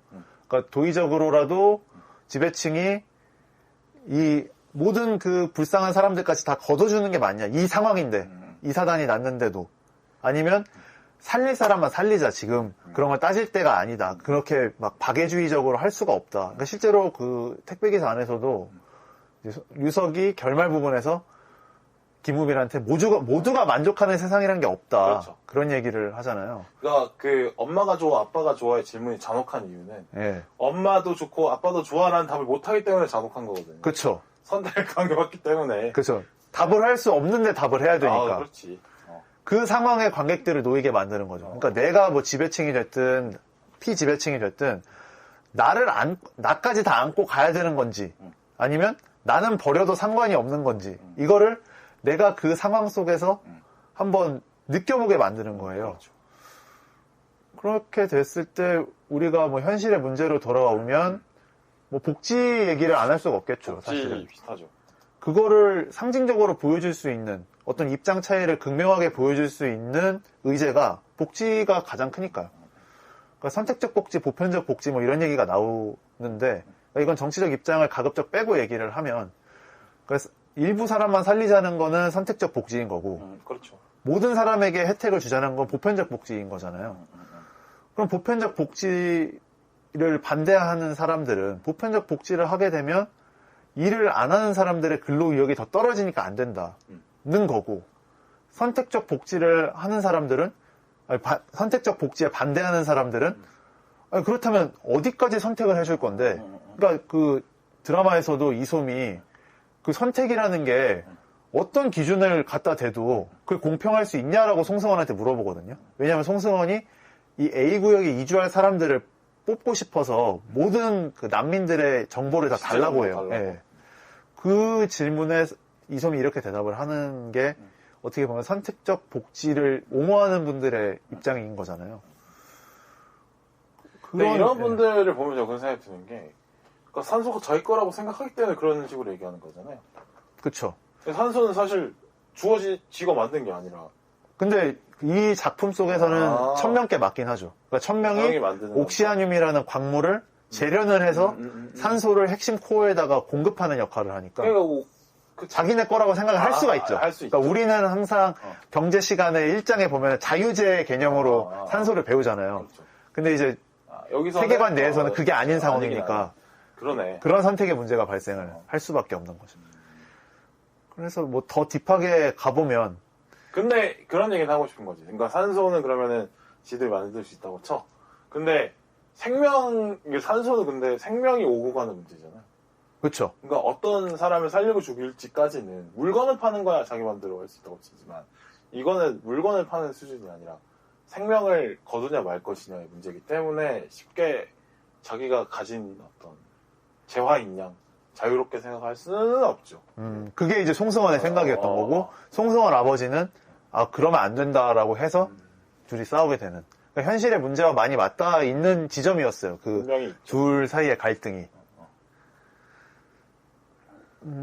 저는 이거 약간 좀 민감할 수도 있는데 그 코로나 시기에 재난지원금을 지급하는 계층을 설정하는 걸로 설왕설래가 있었잖아요. 그때 뭐 다 줄 거냐, 80% 줄 거냐. 네, 그래서 정부가 88%를 했는데 그럼 이 88%는 기준이 뭐냐? 그래서 어떤 정치인은 뭐 12% 세금 내는 사람들은 그 사람들은 국민이 아닌 거냐? 뭐 이런 얘기도 하고. 그럼 여러 가지 입장 차이가 극명하게 보여진 정책이었던 것 같거든요. 그렇죠. 그게 또 생각이 나더라고요. 사람에게는 주지 말고 이런 식의 계속 어떤 걸 뺀다는 거잖아요. 그렇죠. 어떤 혜택을 줄 사람을 제외하는 식으로 계속 하다 보면 계속 그러면 줄어들겠죠. 혜택을 받는 사람들의 숫자는. 너는 이제 저번에 받았으니까 빼. 또 빼. 나머지에서 또 빼. 나머지에서 또 빼. 그러니까 모래성 쌓아놓고 깃발 꽂는 게임. 깃발 모래 이만큼 빼고 이만큼 빼고. 그렇죠. 모래성에 깃발 꼽는 게임처럼 계속 뭐 줄어드는 것 같다. 그건 우려가 되는 부분이 있었습니다. 이거 스포일러 해도 되겠죠? 자, 두 번째로 계층 이동에 대한 얘기도 나오죠. 아까 택배기사가 될 수 있느냐 아니냐를 놓고. 그러니까 그 개천에서 용난다라는 그 매력적인 문구가 지금 사람들은 좀 이제 거의 환상처럼 받아들이잖아요. 그렇죠. 이 세계관 내에서는 아까는 뭐 정보도 없고 마땅히 살 방법이 없으니까 뭐 드라마 내에서 명시는 안 되지만 그 문구에 의존하는 삶을 살죠, 다들. 이 상황을 벗어나려면 이것밖에 없어. 택배기사가 되는 것밖에 없어. 그러니까 택배기사 선발대회에 막 엄청 절실하게 다가가는 거죠, 사람들이. 특히 난민구역의 사람들이. 그렇다면 근데 그럼 택배기사가 되면 다 끝나냐? 또 그건 아니라는 거죠. 그러니까 드라마 속의 택배기사도 난민들한테는 히어로가 맞죠. 왜냐하면 도저히 깨지지 않을 것 같던 계층의 벽을 넘은 사람이니까. 근데 천명그룹 입장에서는 그냥 고용한 수많은 사람 중에 하나일 뿐인 거예요. 네. 그리고 이 천명그룹이 뭐 택배 업무를 하는 건 아니잖아요. 또. 네, 여러 가지 또 암암리에 사부작 많이 하잖아요.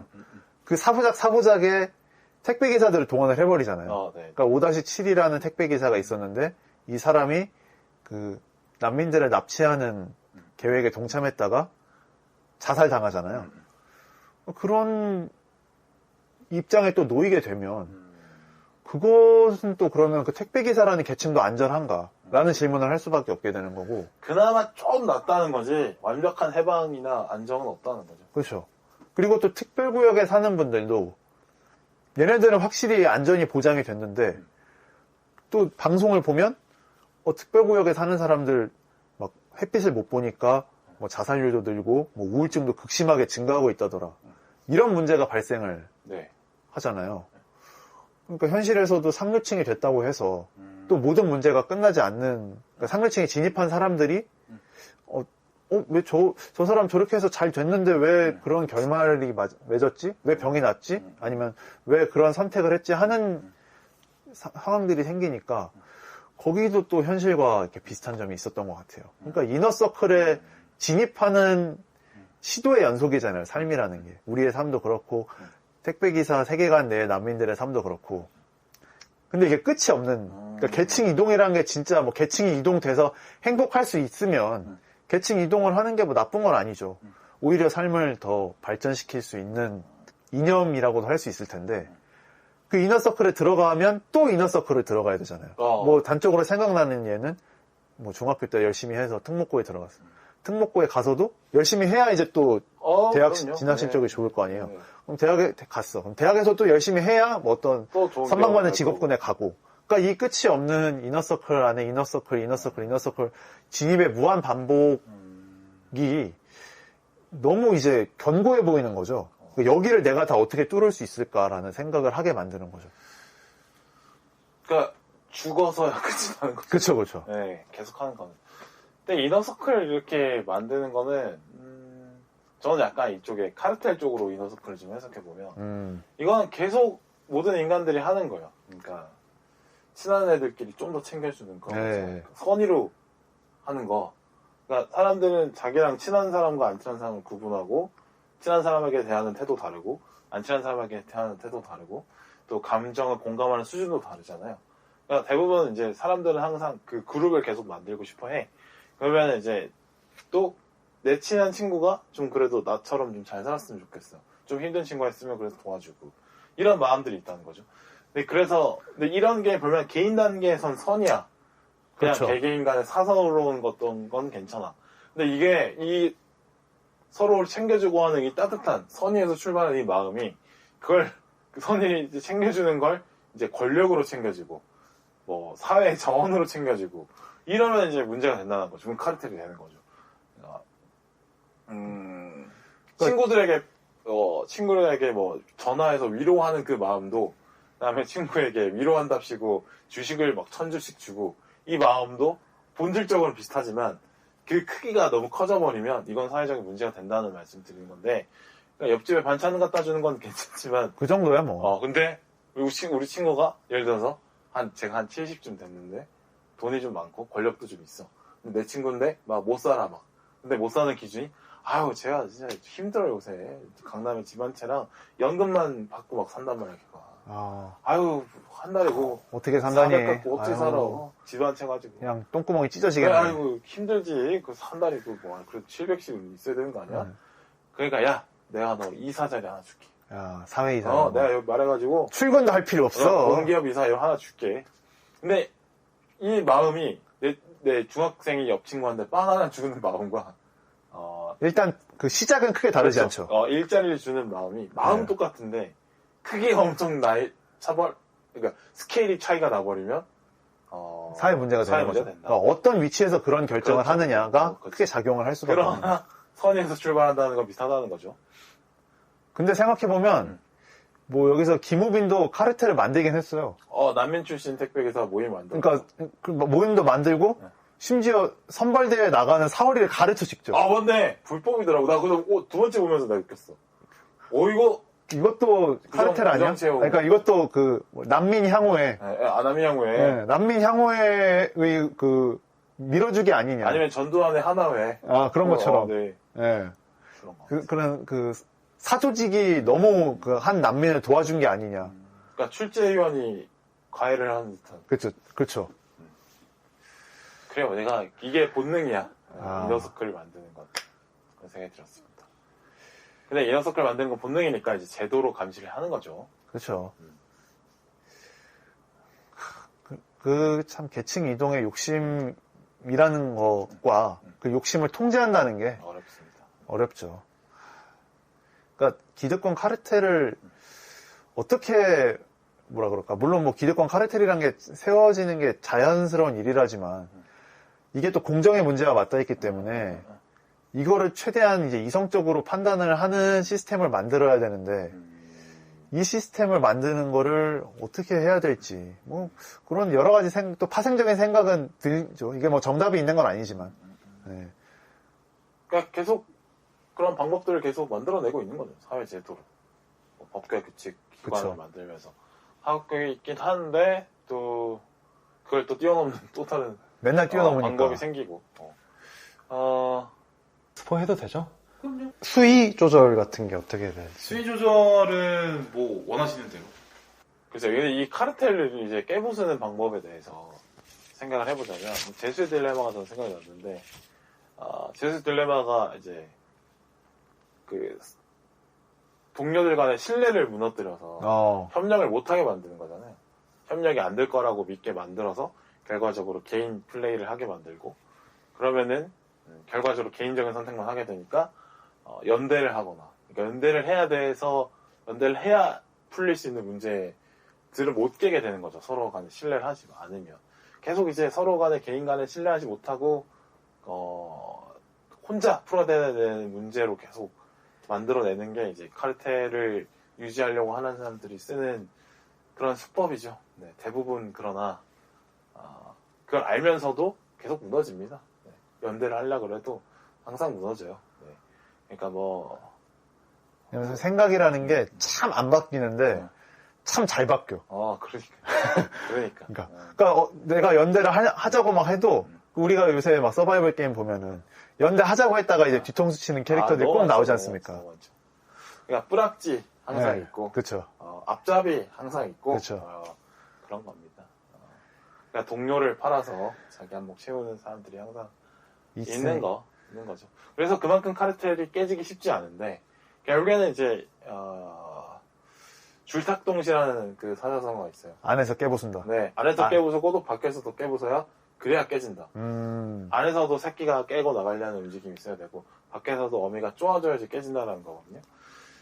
결국에는 이제 바깥쪽에서 카르텔을 깨고 들어가고 싶은 사람들의 노력만 있는 게 아니라 스스로 무너지는 노력도 좀 필요하죠. 그런 상황이 그러니까 스스로 무너질 때 밖에서 깨려고 시도를 해야 그때서야 좀 깨진다. 근데 그런 경우는 잘 안 온단 말이에요. 그러니까 결국 리더가 자멸을 해야 되는 거죠. 택배기사의 송승헌처럼. 그렇죠. 스스로 좀 자멸해주는 데를 기다렸다가 팍 치고 나가는 그 타이밍. 그 타이밍 놓치면 또 기다려야 돼. 또 뭐 한참 기다려야 되고. 그래서 이제 쉽지 어렵습니다. 네. 이거? 자, 지금은 이제 택배기사를 보고 생각난 현실의 문제까지 얘기해봤고요. 이제는 이 빈 공간이 많은 헐거운 작품. 이 여백의 미를 느낄 수 있는 이 작품을. 택배기사 왜 어떤 문제가 있었는지 좀 얘기해보고 이 문제들을 이 문제들을 해결하고 좀 더 작품을 채울 수 있는 요소가 뭐가 있을지. 그러니까 우리끼리 멀티버스의 택배기사를 만들어보자. 그렇죠. 그러니까 오답노트 우리가 만드는 거예요. 그렇죠. 네. 네.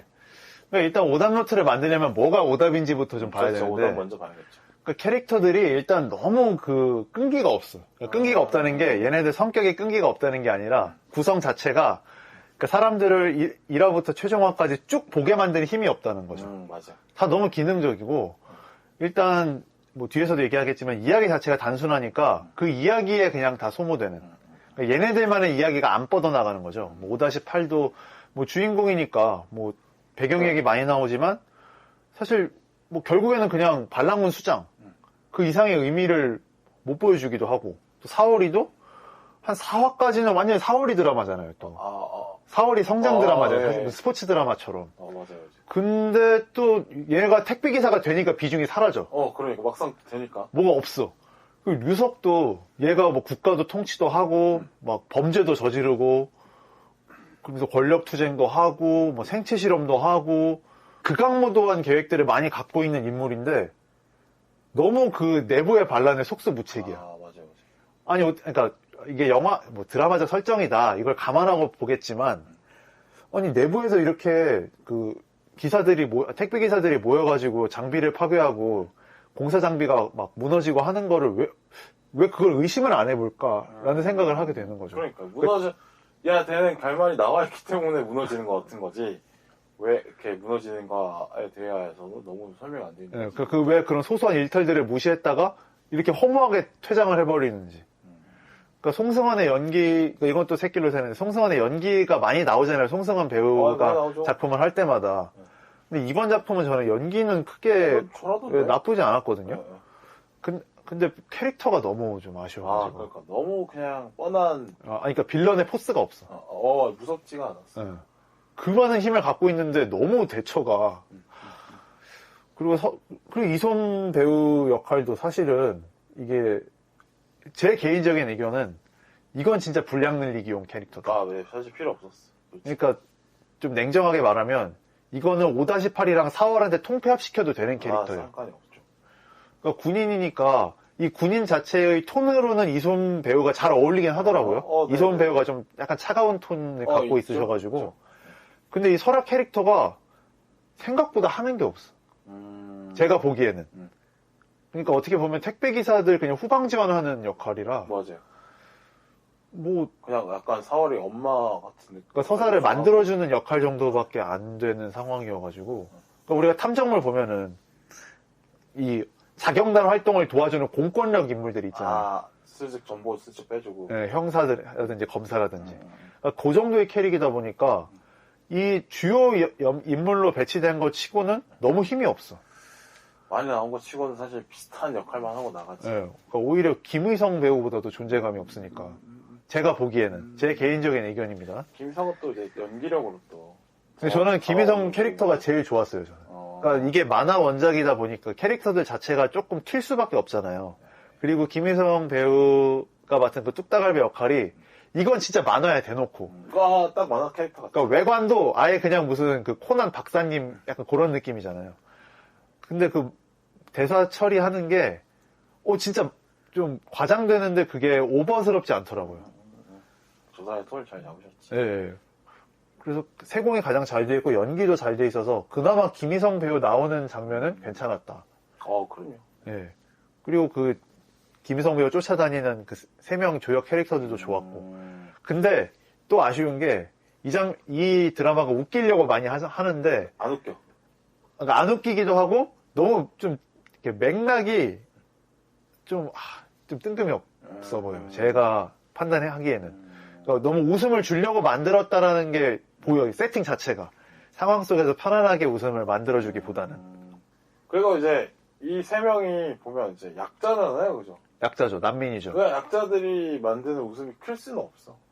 좀 그쵸. 격차가 낙폭이 커야지 웃긴데 애초에 낙폭이 그렇게 크지 않게 설정이 돼 있어서 웃기기도 쉽지 않죠. 너무 허무하게 퇴장당하는 모습도 그렇지. 그 무슬모 캐릭터가 그냥 대놓고 나는 퇴장하겠습니다 하면서 하니까 그것도 너무 속이 보여가지고 좀 아쉬웠고요. 네.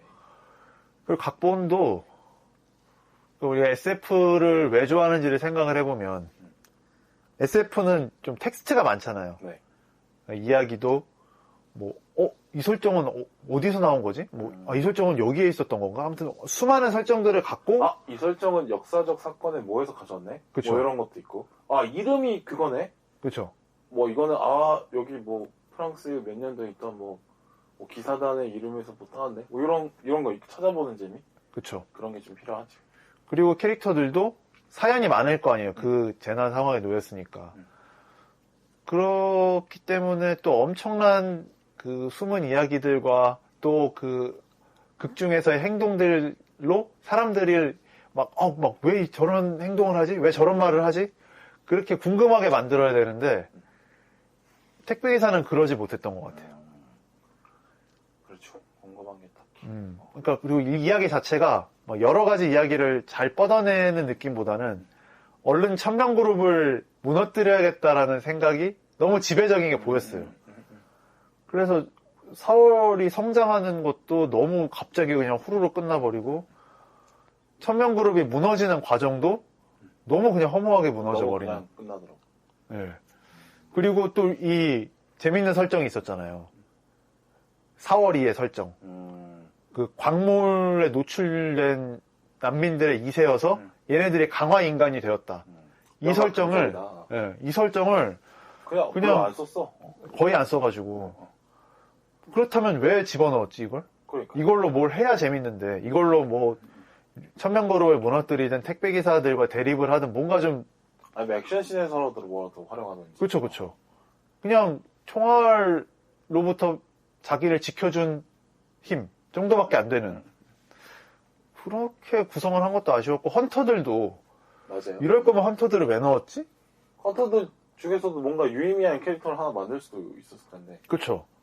그냥, 그렇게 막, 예, 선발대회에 쓰는 일회용 직업군이라고 하기도 그렇지만. 대항군 정도. 그냥 죄수.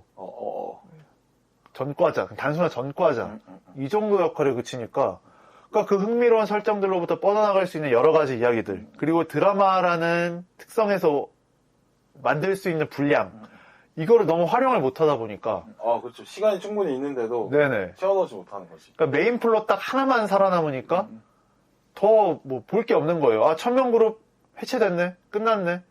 이게 다인 이야기니까. 그러니까, 그냥 인과응보네. 그냥 네. 권선징악이네. 네. 이렇게 되는 거죠. 근데 사실 요즘에는 그런 너무 뻔한 이야기는 존중받지 못하는데. 그리고 더 SF가 현실의 문제를 다루고 있는데 현실의 복잡한 문제를 단순하게 매듭짓는 물론 단순하게 그것도 뭐 구성을 잘하면 되는데 너무 그냥 권선징악으로만 가니까 거기서 몰입감이 떨어질 수밖에 없었던 것 같아요. 그러니까 어디서도 다 본 듯한 이야기들이 모여있는 것만 느낌만 주게 되는 거죠. 네네. 사실 여러 가지 있어요. 그러니까 해결해야 될 문제들이 많이 있는데 네. 캐릭터만 먼저 맞습니다. 한번 끊었다 가도 되겠습니까? 어떤 방식으로 이 문제점들을 해결할 수 있을까? 네, 빌바오님 어떤 생각을 하셨는지. 저는 일단 캐릭터적으로 볼 때 5-8 있잖아요. 5-8이 너무 그냥 무결점 캐릭터야. 결점 하나 만들어줘야죠. 너무 크랙이다. 그러니까 마블 유니버스 보면 영웅들이 다 단점이 하나씩 있거든. 맞아요. 아킬레스건이 있죠. 그러니까 이 뭘 넘어서야 되는 어떤 목표치들이 있어. 그러니까 그걸 건드려서 좌절을 시켰다가 그 좌절을 극복하게 만드는. 그치. 근데 5-8은 처음부터 끝까지 완벽하기만 해. 맞습니다.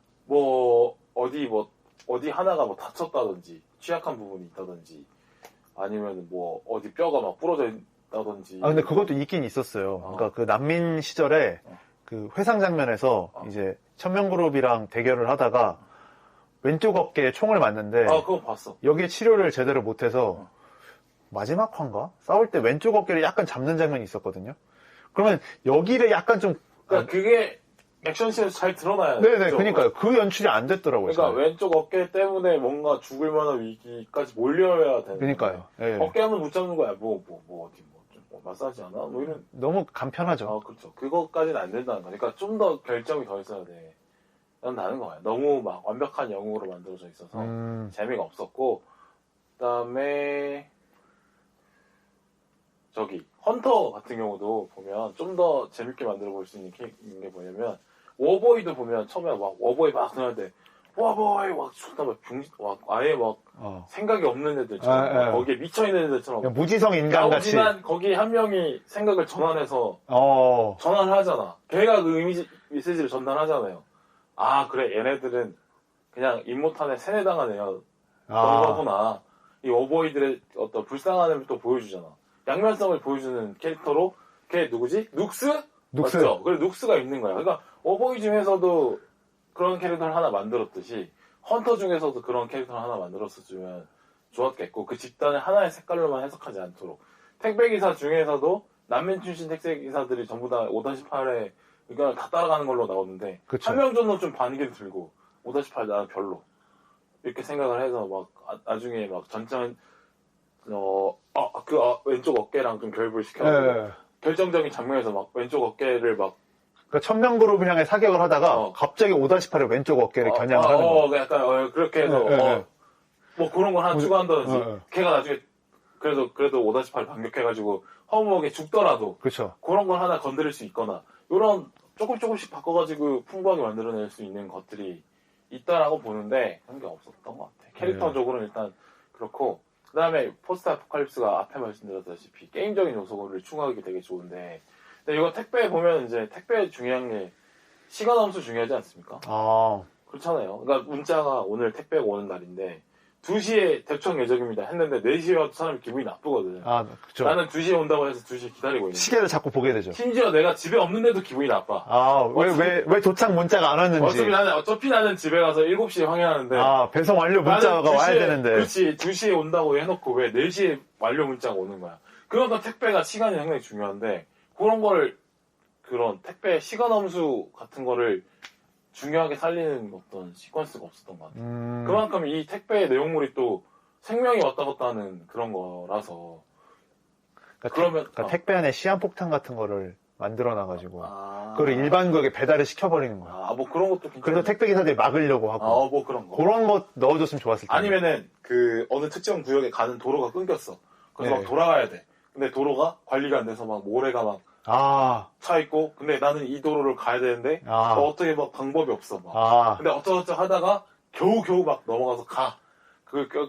벽에 막 근데 그 집에 있는 사람이 산소가 없어가지고 막 사망에. 숨이 넘어가는데 숨이 뭐 넘어가는데 이렇게 하고 있고. 막 차는 막 도로에 그 모래에 빠져 있고 막 그러다 어쩌고저쩌고 해가지고 모래 뭐 어떻게 방법을 찾아가지고 뭐 이렇게 막 차를 구성해서 꺼내가지고 막 차가 막 열심히 가. 그래서 결국 이제 막 숨이 넘어가려고 하는데 막 그때서야 택배를 열어가지고 뭐 산소를 빡 열어가지고 사람이 살아 뭐 이런 거 아니면은 죽거나 네. 죽어서 내가 그거를 좀 더 지도를 먼저 보거나 아니면 미리 좀 사전 납사를 할 거다 이랬으면 뭐 내가 더 좋았을 텐데 그럼 사람이 안 죽었을 텐데 이런 거 있잖아요. 이거 시간의 압박으로 충분히 만들어낼 수 있는 그렇죠. 그런 이야기들이 있는데 그걸 하나도 안 썼어요. 그거를 너무 안 써가지고. 그냥 그러니까. 너무 다들 점잖게 배송이 잘 돼. 그냥 너무 잘 돼. 여긴 다 별 5개일 것 같아요. 그러니까 이 타임어택 요소를 좀 넣었으면 가장 어땠을까? 어떻게 보면 생각이 쉽게 날 수 있는 건데 왜 이걸 안 했는지. 그래서 이게 타임어택 요소를 넣어서 5-8이 얼마나 뛰어난 사람인지를 보여줄 수도 있는 거고. 그쵸. 다른 사람들 막 2시간 걸릴 거를 혼자서 막 한 1시간 만에 해내.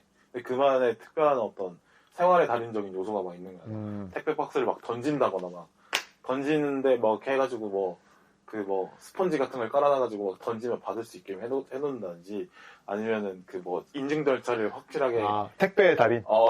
뭐 그런 게 일단 뭐가 됐든, 예. 예를 드는 거야. 예. 어쨌든 그런 요소들이 시간을 절약하는 넣어졌다면. 요소들이 있다든지 아니면 서울이가 초반에는 막 배달을 도는데 자기 구역을 2시간 만에 했어. 원래는 처음에는. 근데 막 하다가 늘어가지고 1시간 만에 해. 뭐 이런 걸 보여주는지 시간을 갖고 뭐 재밌는 요소를 만들 수 있는데 예, 그쵸, 하나도 그쵸. 안 썼다라는 건 너무 네. 아쉬운 부분이 있습니다. 그 다음에 생각보다 공기가 나쁜데도 잘 숨을 쉬대? 내가 볼 땐 그랬어 약간. 마스크 기능이 좋은가 봐요. 생각보다 그냥 마스크 끼고 돌아다니면 되나 보네? 그 정도 생각이 들 정도. 딱 봤을 때는 그 난민들 쓰는 마스크는 진짜 그 방독면에서 그 면 빠진 거 있잖아요. 그런 거 같은 느낌인데. 근데 너무 숨을 잘 쉬고 그래가지고 호흡기 질환이 없어. 생각보다 영화 살만한가 내에서. 보네. 네. 뭐 이런 느낌이 보이고 막 마스크를 밖에서 몇 분 이상 쓰면은 이제 기능이 마비돼가지고 다시 안으로 들어가야 된다든지. 이거 충분히 뭔가 게임적인 요소를 넣어서 그 서스펜스를 만들 수 있는데 그런 게 없더라고. 맞아요. 그 시간이 그렇게 4시간 반이나 되는데 이걸 이런저거 그러니까 이거를 말하는 걸 단어라는 게 아니라 한 개씩만 넣어줘도 거기서 텐션에 딱 올라가면서 재밌게 볼 수 있는 그거를 하나씩 터쳐줘야 되는데 그 순간순간 긴장감만 좀 제공해줘도 뭐 뭐 어떤 메시지를 담지 않아도 오락물로서 충분히 그치, 그렇게 할 수 있는데 만들어질 수 있었을 근데 텐데. 이거 타임어택 여러 가지 요소로 변형해가지고 넣을 수 있는 게 많이 있었는데 없었다라는 점 너무 아쉽고. 녹음이 안 됐을까봐 아니 갑자기. 잘 되고 있었어. 내가 그다음에 아까 말씀드린 이제 매설짐과 비교해서 아쉬운 점을 매설짐. 넣어야 되겠죠. 일단은 매드맥스의 그 세계관에 확 빨려 들어가는 여러 가지 요소들이 있는데 예를 들어서 맥스가 그 잡혔을 때 막 천장에서 막 죽은 딸 얼굴이 막 나오고 뭐 이런 거 있잖아. 그런 것들이 초반에 이제 맥스라는 캐릭터를 설명을 해주면서도 몰입감 확 올리는 거거든. 그 맥스 그다음에 그 맥스의 그한테 매드맥스한테 그 입에 막 재갈 물리고 이런 거 아. 자극적이잖아요. 근데 초반에 그것 때문에 씨 뭐야 입에 뭐 재갈 물리냐 이거 뭐지? 이런 거 재밌잖아요. 뭐 이런 자극적인 설정들 막 넣고 아니면은 그 미친 기타리스트 그런 것도 불 쫙 나오고 예, 거기서 불기타 불기타 막 매달려가지고 그런 사람들 하나하나가 와 매드맥스 뭐지? 막 빨려 들어가는 그런 신기한 요소들이 있어서 그걸 빨려 들어가 해야 되는데 여기 그런 게 없어 잘. 그러니까 막 그런 충격을 줄 만한 비주얼이 없었어. 신선한 네. 어떤 캐릭터나 이런 게 많이 없어. 그런 거 좀 있었으면 얼마나 좋았을까. 그쵸.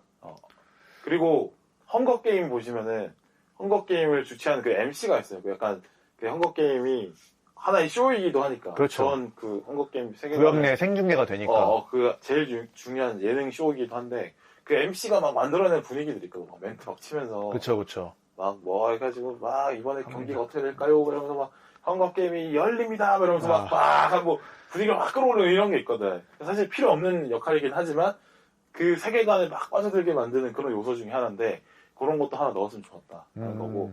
그다음에 이제 설국열차에도 보면 이제 바퀴벌레 젤리 같은 거나 아니면은 그 메이슨 총리가 메이슨 총리 틀니랄지 뭐 그런 게 아니면은 그 학교 칸에서 보여주는 그 선전물 그 뭐 엔진이 엄청 위대하다든지 뭐 엔진 숭배와 뭐 이런 거 하면서 보여주는 저거는 저 세계관에서는 그래 엔진이 진짜 위대한 어떤 우상이 될 만하다. 그런 걸 보면서 막 세계관에 빠져들어가야 되는데 요런 킥들이 없다는 거예요. 사실은 여기 제가 아까 쭉 설명드린 것 자체가 그 이야기 전개 꼭 필요한 건 아니거든.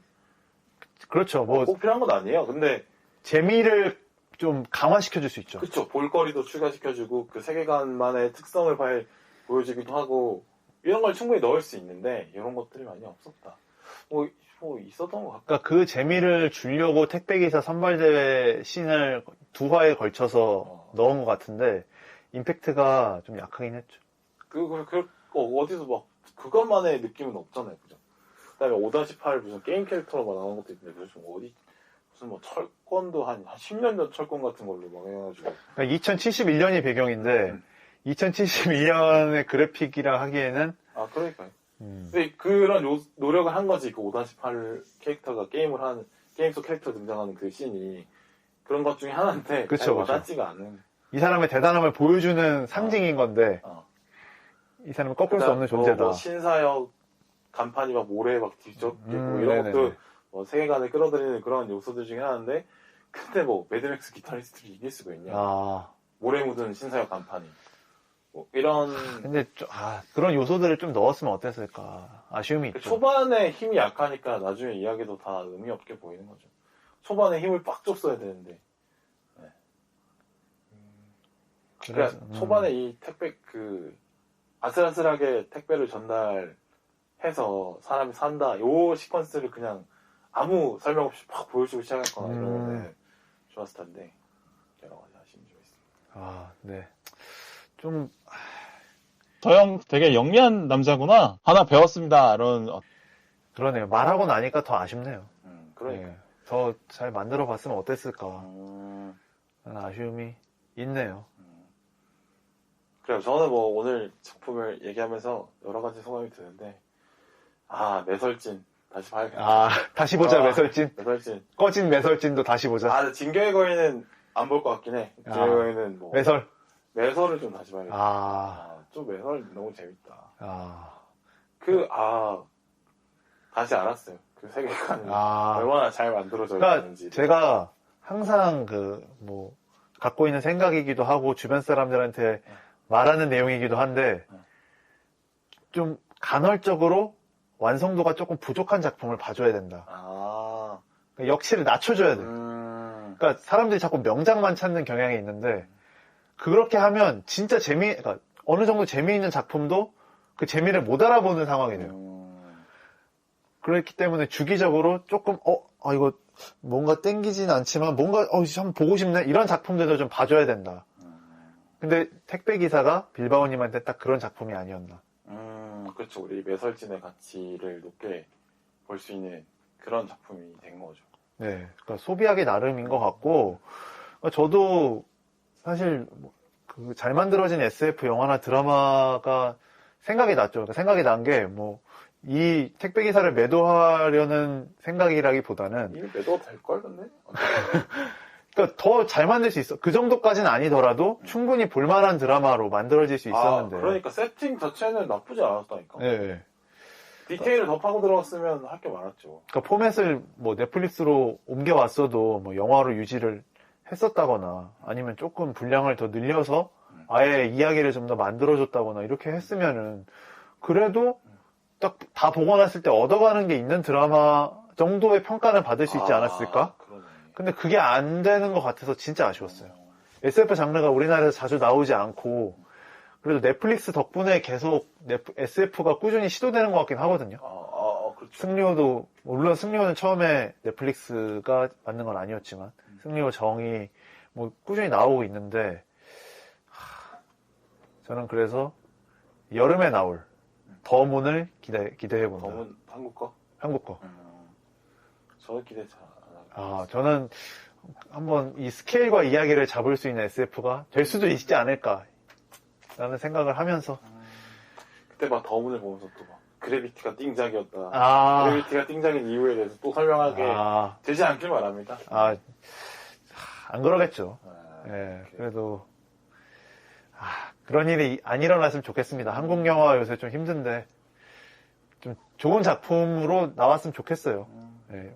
그러니까 항상 우리나라 SF를 얘기하면 7광고 때부터 시도는 좋았다 맨날 그쳐. 저는 그게 너무 아쉬운 거예요. 그러니까 시도를 하는 것 자체가 나쁜 건 아닌데 그 시도를 한 지가 몇 년이 됐다면 이제는 뭔가 결실을 만들어 볼 때가 되지 않았나? 그러니까 우리 보는 사람들이 딱 여기에서만 만족하지 않는 작품이 하나 나올 때가 되지 않았나? 이런 생각을 하게 되니까. 예. 좀 더 근데 그런 완성도가 높은 작품이 나오려면 여러 가지 좀 실패를 많이 해봐야. 그렇죠. 도장이 많이 깨뜨려야 좋은 도장이 나오는 것처럼. 그리고 돈의 문제도 있고. 그렇습니다. 저는 꼭 한국 영화가 SF까지 잘해야 된다라고 생각하진 않아요. 그쵸?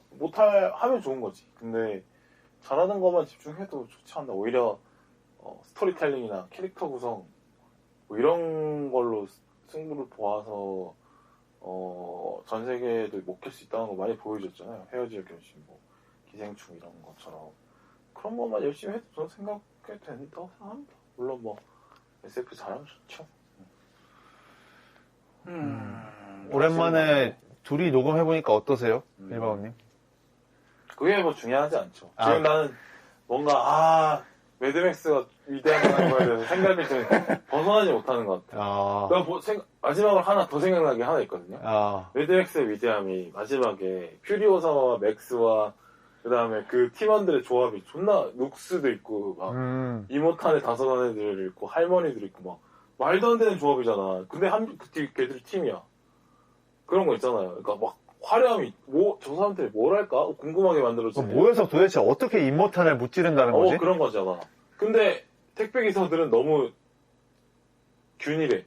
아니 그리고 갖고 있는 힘도 그 사람들보다 훨씬 좋잖아요. 그렇지. 군인도 있고 그렇지. 정제된 그렇지. 기사도 있고 그 다음에 힘이 제일 좋은 신입 기사까지 있는데.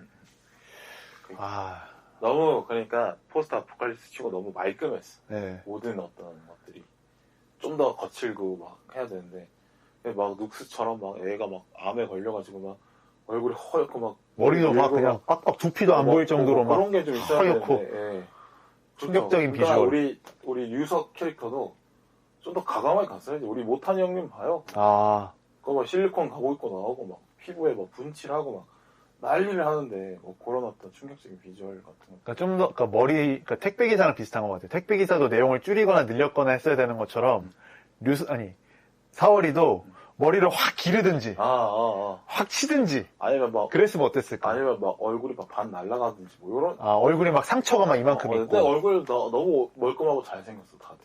그런 것들 아쉬운 부분이네요. 예. 그냥 오늘 그냥 당장 빨리 이분 집에 가고 나서 매드맥스나 맥주 마시면서 한번 더 보야겠다 생각이 듭니다. 오랜만에 오프라인 녹음인데 좀 더 좋은 컨텐츠였다면 어땠을까 하는 아쉬움이 있지만, 오늘 저는 재밌었습니다, 그래도. 이 나름대로 또 떠드는 재미가 있구나. 그러니까요. 그런 생각이 드네요. 그냥 뭐 잘한 것 같아요. 네네. 이 작품을 그대로 하기로 결정을 하고 그 대신에 열심히 써보자라고 했던 게 결과적으로 이 녹음 시간을 재밌게 만들어준 것 같아요. 네네. 그리고 저는 주기적으로 뭐 빌바오님이 마음의 여유만 있다면 좀 덜 재미있는 작품으로도 한번 계속 해보고 싶다. 덜 재미 없는 작품 하니까 품이 너무 많이 드는데 이거 막 자료조사 막 해야 되잖아. 그리고 막 우리가 또 여백을 채워야 되니까. 창작곡 존나 하고 막 질문 근데 뽑고. 아마 그런 에피소드를 한두 개 하고 나면 다른 에피소드를 만드는 게 수월하죠. 너무 계속 그 시행착오의 효율을 강조한. 효율이 아니라 이제 항상 모든 것을 한번 그렇게 함정에 자발적으로 빠져 들어가줘요. 아까 얘기했잖아요. 그 히어로들이 결점이 있어야 성장을 한다. 그치. 그러니까 스스로 결점을 만들어서 성장하는. 상당히 그거 어때요? 같아요. 그 자기개발 쇼츠 같은 느낌. 쇼츠에 중간에 막 걸리잖아. 막 자기개발 막 성공한 사람들의 이야기 막 그런 느낌이네요. 인생은 항상 넘어지는 것보다 넘어져서 일어나는 게 중요하다. 몇백 번 넘어져도 한 번만 더 일어나면 된다. 뭐 이런 것처럼. 그렇지. 뭐 인디안 규제가 항상 성공한 이유는 뭐 이런 느낌. 네네. 그런 쇼츠들이 알고리즘 선택을 잘 받기 때문에 저희 오늘 방송도 팟고리즘의 선택을 받았으면 좋겠습니다. 오랜만에 요새 팟빵 분들이 저희 요새 좀 외면 많이 했어요. 안 걸린 지 좀 한 달 정도 된 거 같아요. 최근에 그 가오갤 카테고리를 따로 만드셔서 가오갤 카테고리 안에 있더라고요. 있어요? 있어요. 한 8번째 정도 있더라고요. 예. 가오갤 카테고리에 올라갔구나. 예. 저는 또 그래도 우리 팟빵님들의 추천 에피소드 뭐 항상 자주 갔었는데. 그렇죠. 그리고 저는 자신 있는 게 택배 기사로 이만큼 터는 방송이 아마 없을 겁니다. 그래, 욕만 하다 끝났겠지, 대부분. 근데 그쵸. 우리는 욕도 하고. 그러니까 오늘 빨간 팬 특집 했잖아요, 오늘. 그렇죠. 예. 오늘 빨간 팬 특집이죠. 예. 그랬다. 그러면 제목은 이렇게 해야겠다. 외설진 선생님의 오답 노트 이렇게 해야겠네요. 그렇죠. 괜찮네요. 근데 오답노트라는 단어를 꼭 좀 붙여줬으면 좋겠습니다. 외설진 선생님. 저희 방송을 관통하는 단어 같아요. 그러니까. 매드맥스. 물러날까요?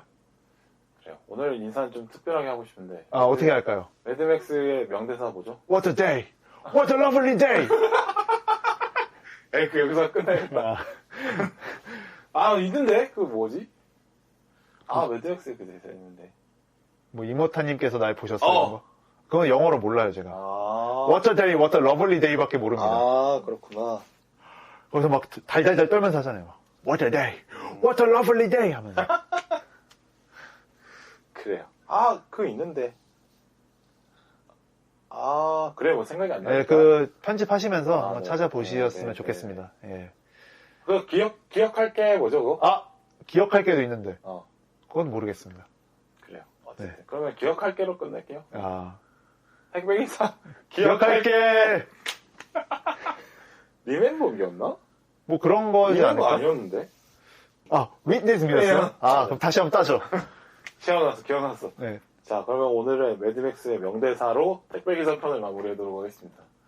Witness me! 택배기사! 좋았어.